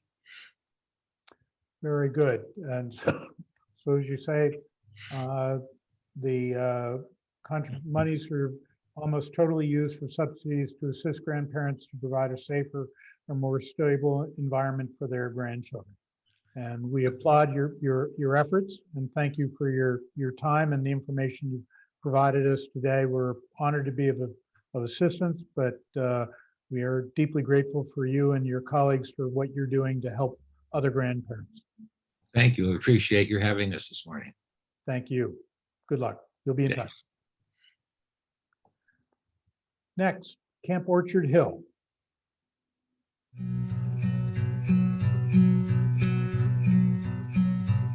Hi, my name is Jim Payne, and I'm the Executive Director at Camp Orchard Hill.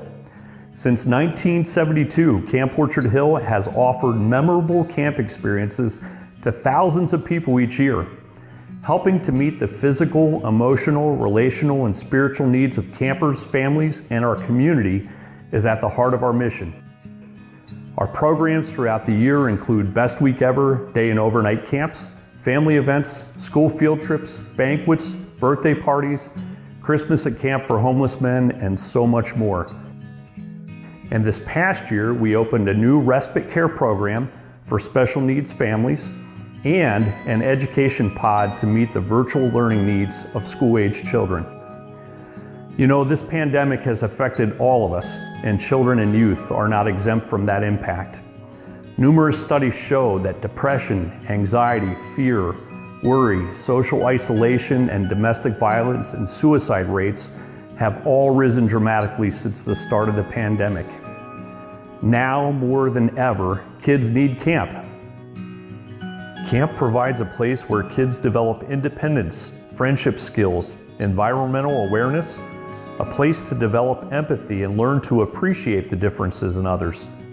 Camp provides supportive relationships, and for special needs children, a place of inclusion. We've developed a health and safety plan consistent with Pennsylvania Department of Health and CDC guidelines to ensure the health and safety of each and every camper. We've received so many positive responses about the impact of camp. Let me share a few with you. A day camp parent wrote this about their child's experience. Thank you for a wonderful summer.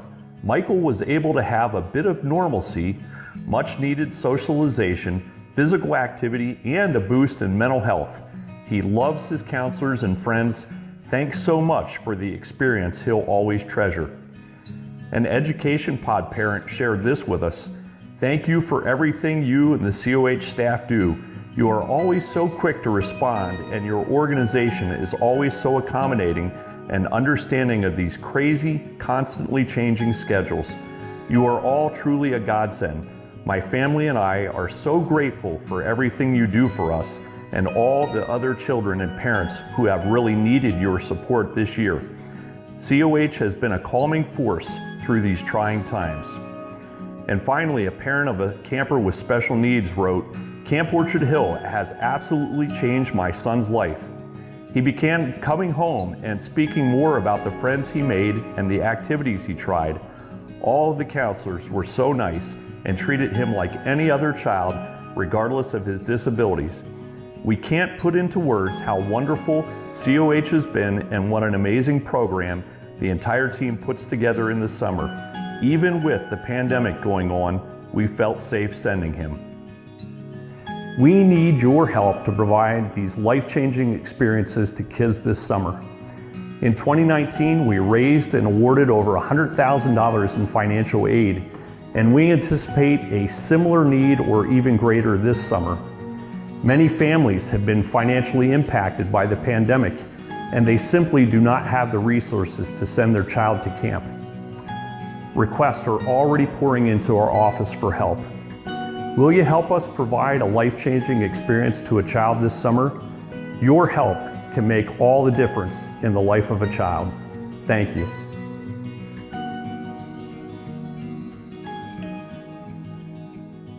Thank you. Jim, are you there? Ah, there you are. Hey, can I go? Charles? Do you take older campers too? We do. Kids of all ages. Yes, it looked like a lot of fun. Give us a breakdown between let's say the full pay kids that unfortunately I use the word normal, versus any children that may be special needs. And then, the level of financial aid. Obviously, you mentioned $100,000 last year, but what percentage of the participants do require some degree of financial aid? Sure. About 15 to 20% of our audience, it varies a little bit each year, require some sort of financial aid help. And not all of them require a full scholarship. It's really a needs-based. And so some are able to pay half, some just the deposit, some need full help. So it really varies on a case-by-case basis. Now, does the camp incur any any special costs for a special need kid that's participating? We've been really fortunate to partner with local agencies to provide the one-on-one help most of the time. So therapeutic support staff come along with special needs campers to camp. And many times that's covered through managed care. What we found this year is a number of agencies just don't have enough help. And so we're hearing from parents that they're not sure about one-on-one support. So we are trying to provide that in any way that we can in many cases. All right. And your numbers are still accurate, that it's $220 per kid for a week of day camp and $450 per kid for a week of overnight camp. Is that correct? That's correct, yes. And each camper, I imagine, gets at least a lunch every day, and that's included in the cost? It is. Any of the events that you saw on the screen there, we bring in specials. We have miniature therapy ponies that come in at different times. Alpacas, we've been able to provide petting zoo opportunities. There's all kinds of things that happen at camp. Sure. So yeah, all those things are included in the cost of camp. How many weeks do children typically attend? 1 week or multiple weeks?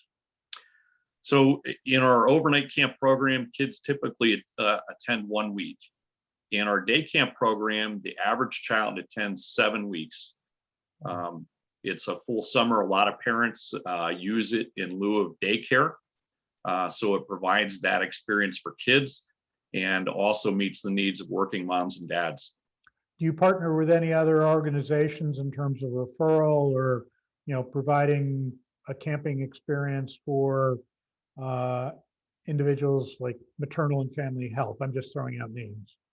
Sure. We've partnered with Domestic Violence Service Center, the program at Misericordia Universities for single mothers that are attending the school. We've partnered with a lot of local agencies to help provide camp experiences for kids, and then also have developed relationships in a number of the low-income housing developments throughout the Wyoming Valley, and offer and provide programs and opportunities to come to camp for those children as well, who without help would never have a chance to go to camp. Things like McGlynn House or McCauley? We've actually, right in Sherman Hills, Schooley Avenue, Eagle Ridge. So we've actually developed relationships with some of those communities directly and been able to serve not only in the summertime, but with some after school programs during the year as well. Good, good. Well, we're very familiar with the fine services that you provide up there at Camp Orchard Hill, and commend you on all of your activities and efforts, and even in this COVID environment. So thank you very much. Thank you, Charles. Are there Appreciate any it. other questions from the audience? Hearing none, Jim, thank you very much. You'll be hearing from us. Thank you. All right, you take care. You too. And now, last but not least, is CASA, Court-Appointed Special Advocates.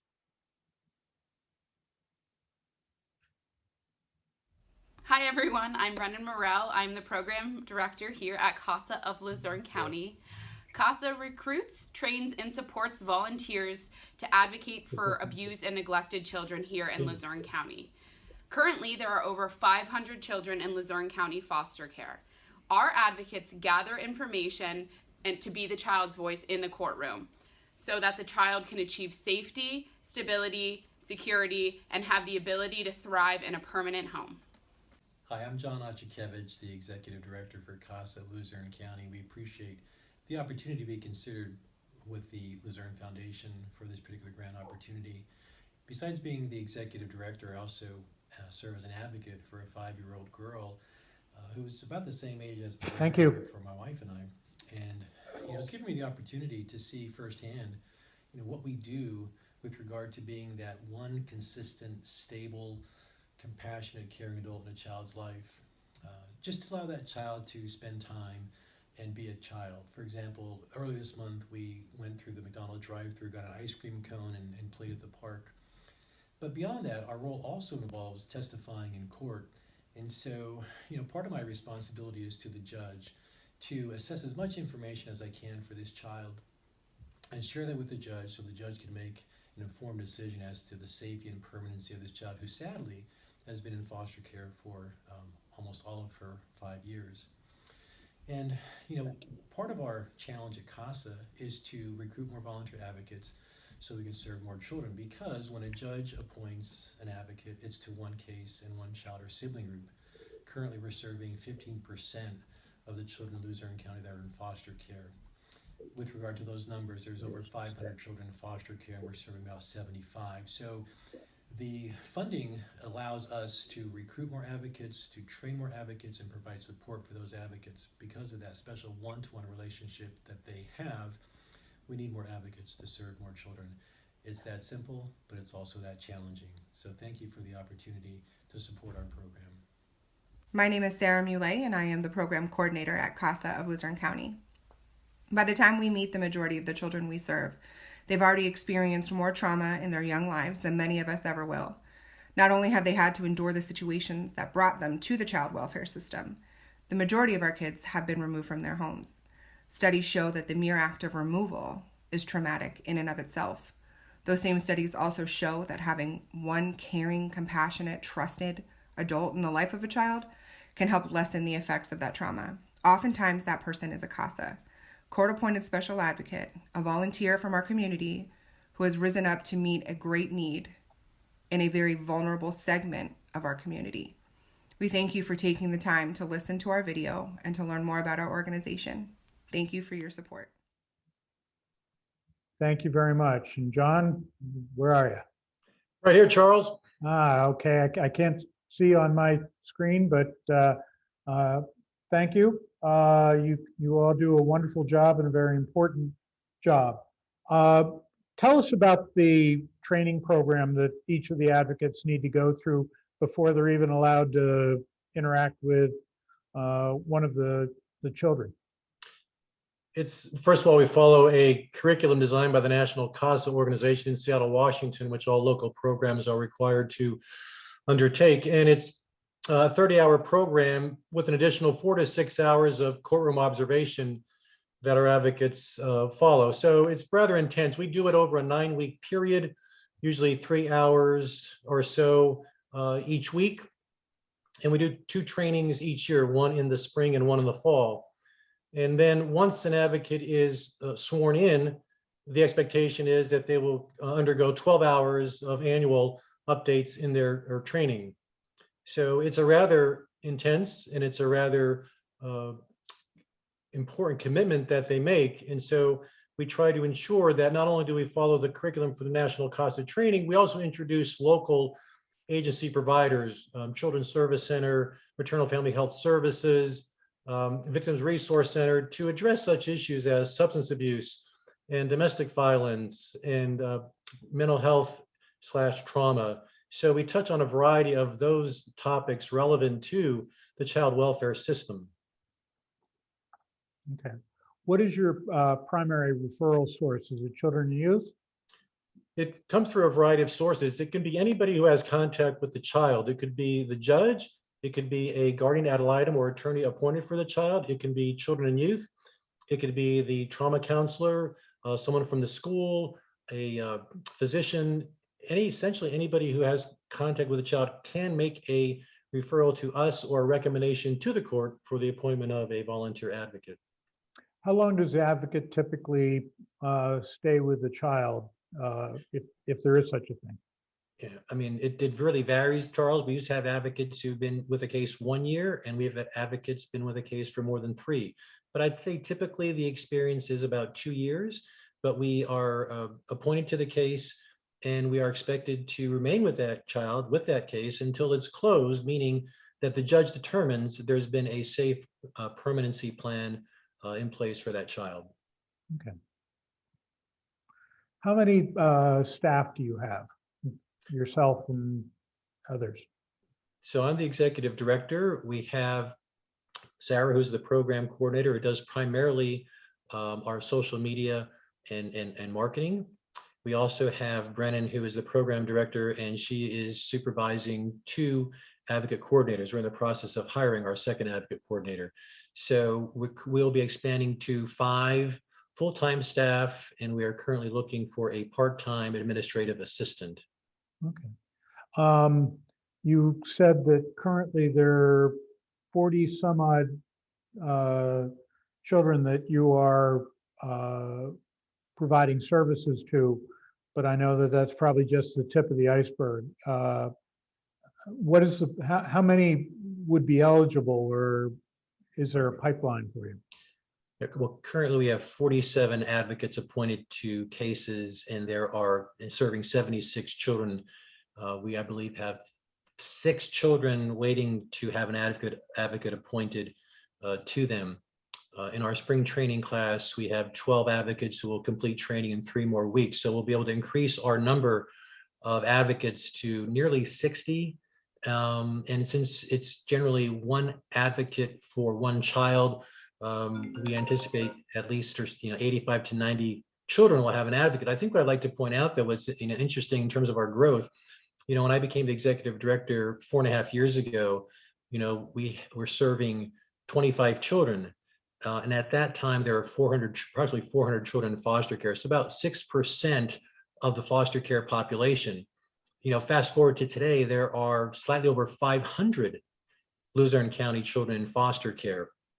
And we'll be serving currently serving 15-16% of that population. So the need continues to increase. And I think what makes it challenging for us is because there is that one-to-one relationship, advocate to child, it's very intensive with regard to the number of advocates that you need to serve more children.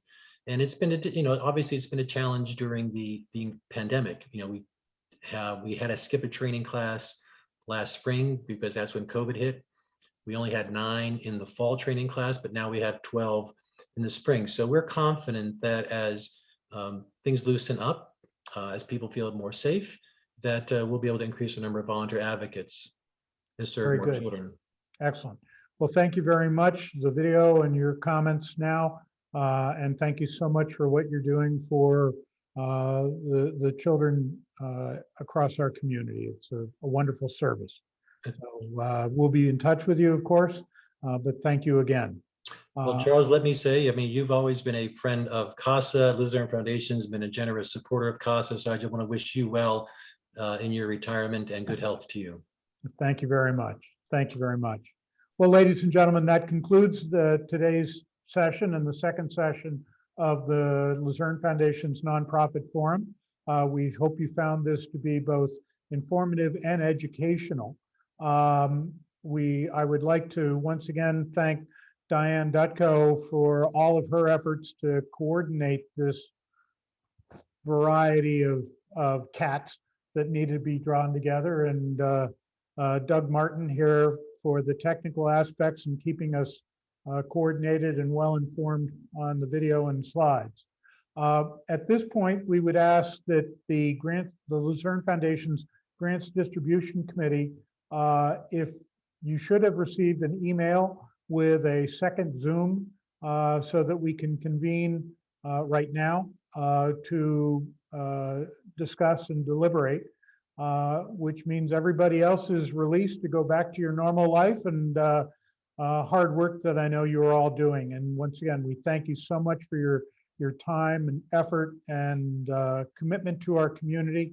And the Luzerne Foundation, on behalf of the board and staff and all of us here, are very grateful for your participation and very thankful for all you do to help our community. Have a great day. Please stay well, stay safe. Thank you.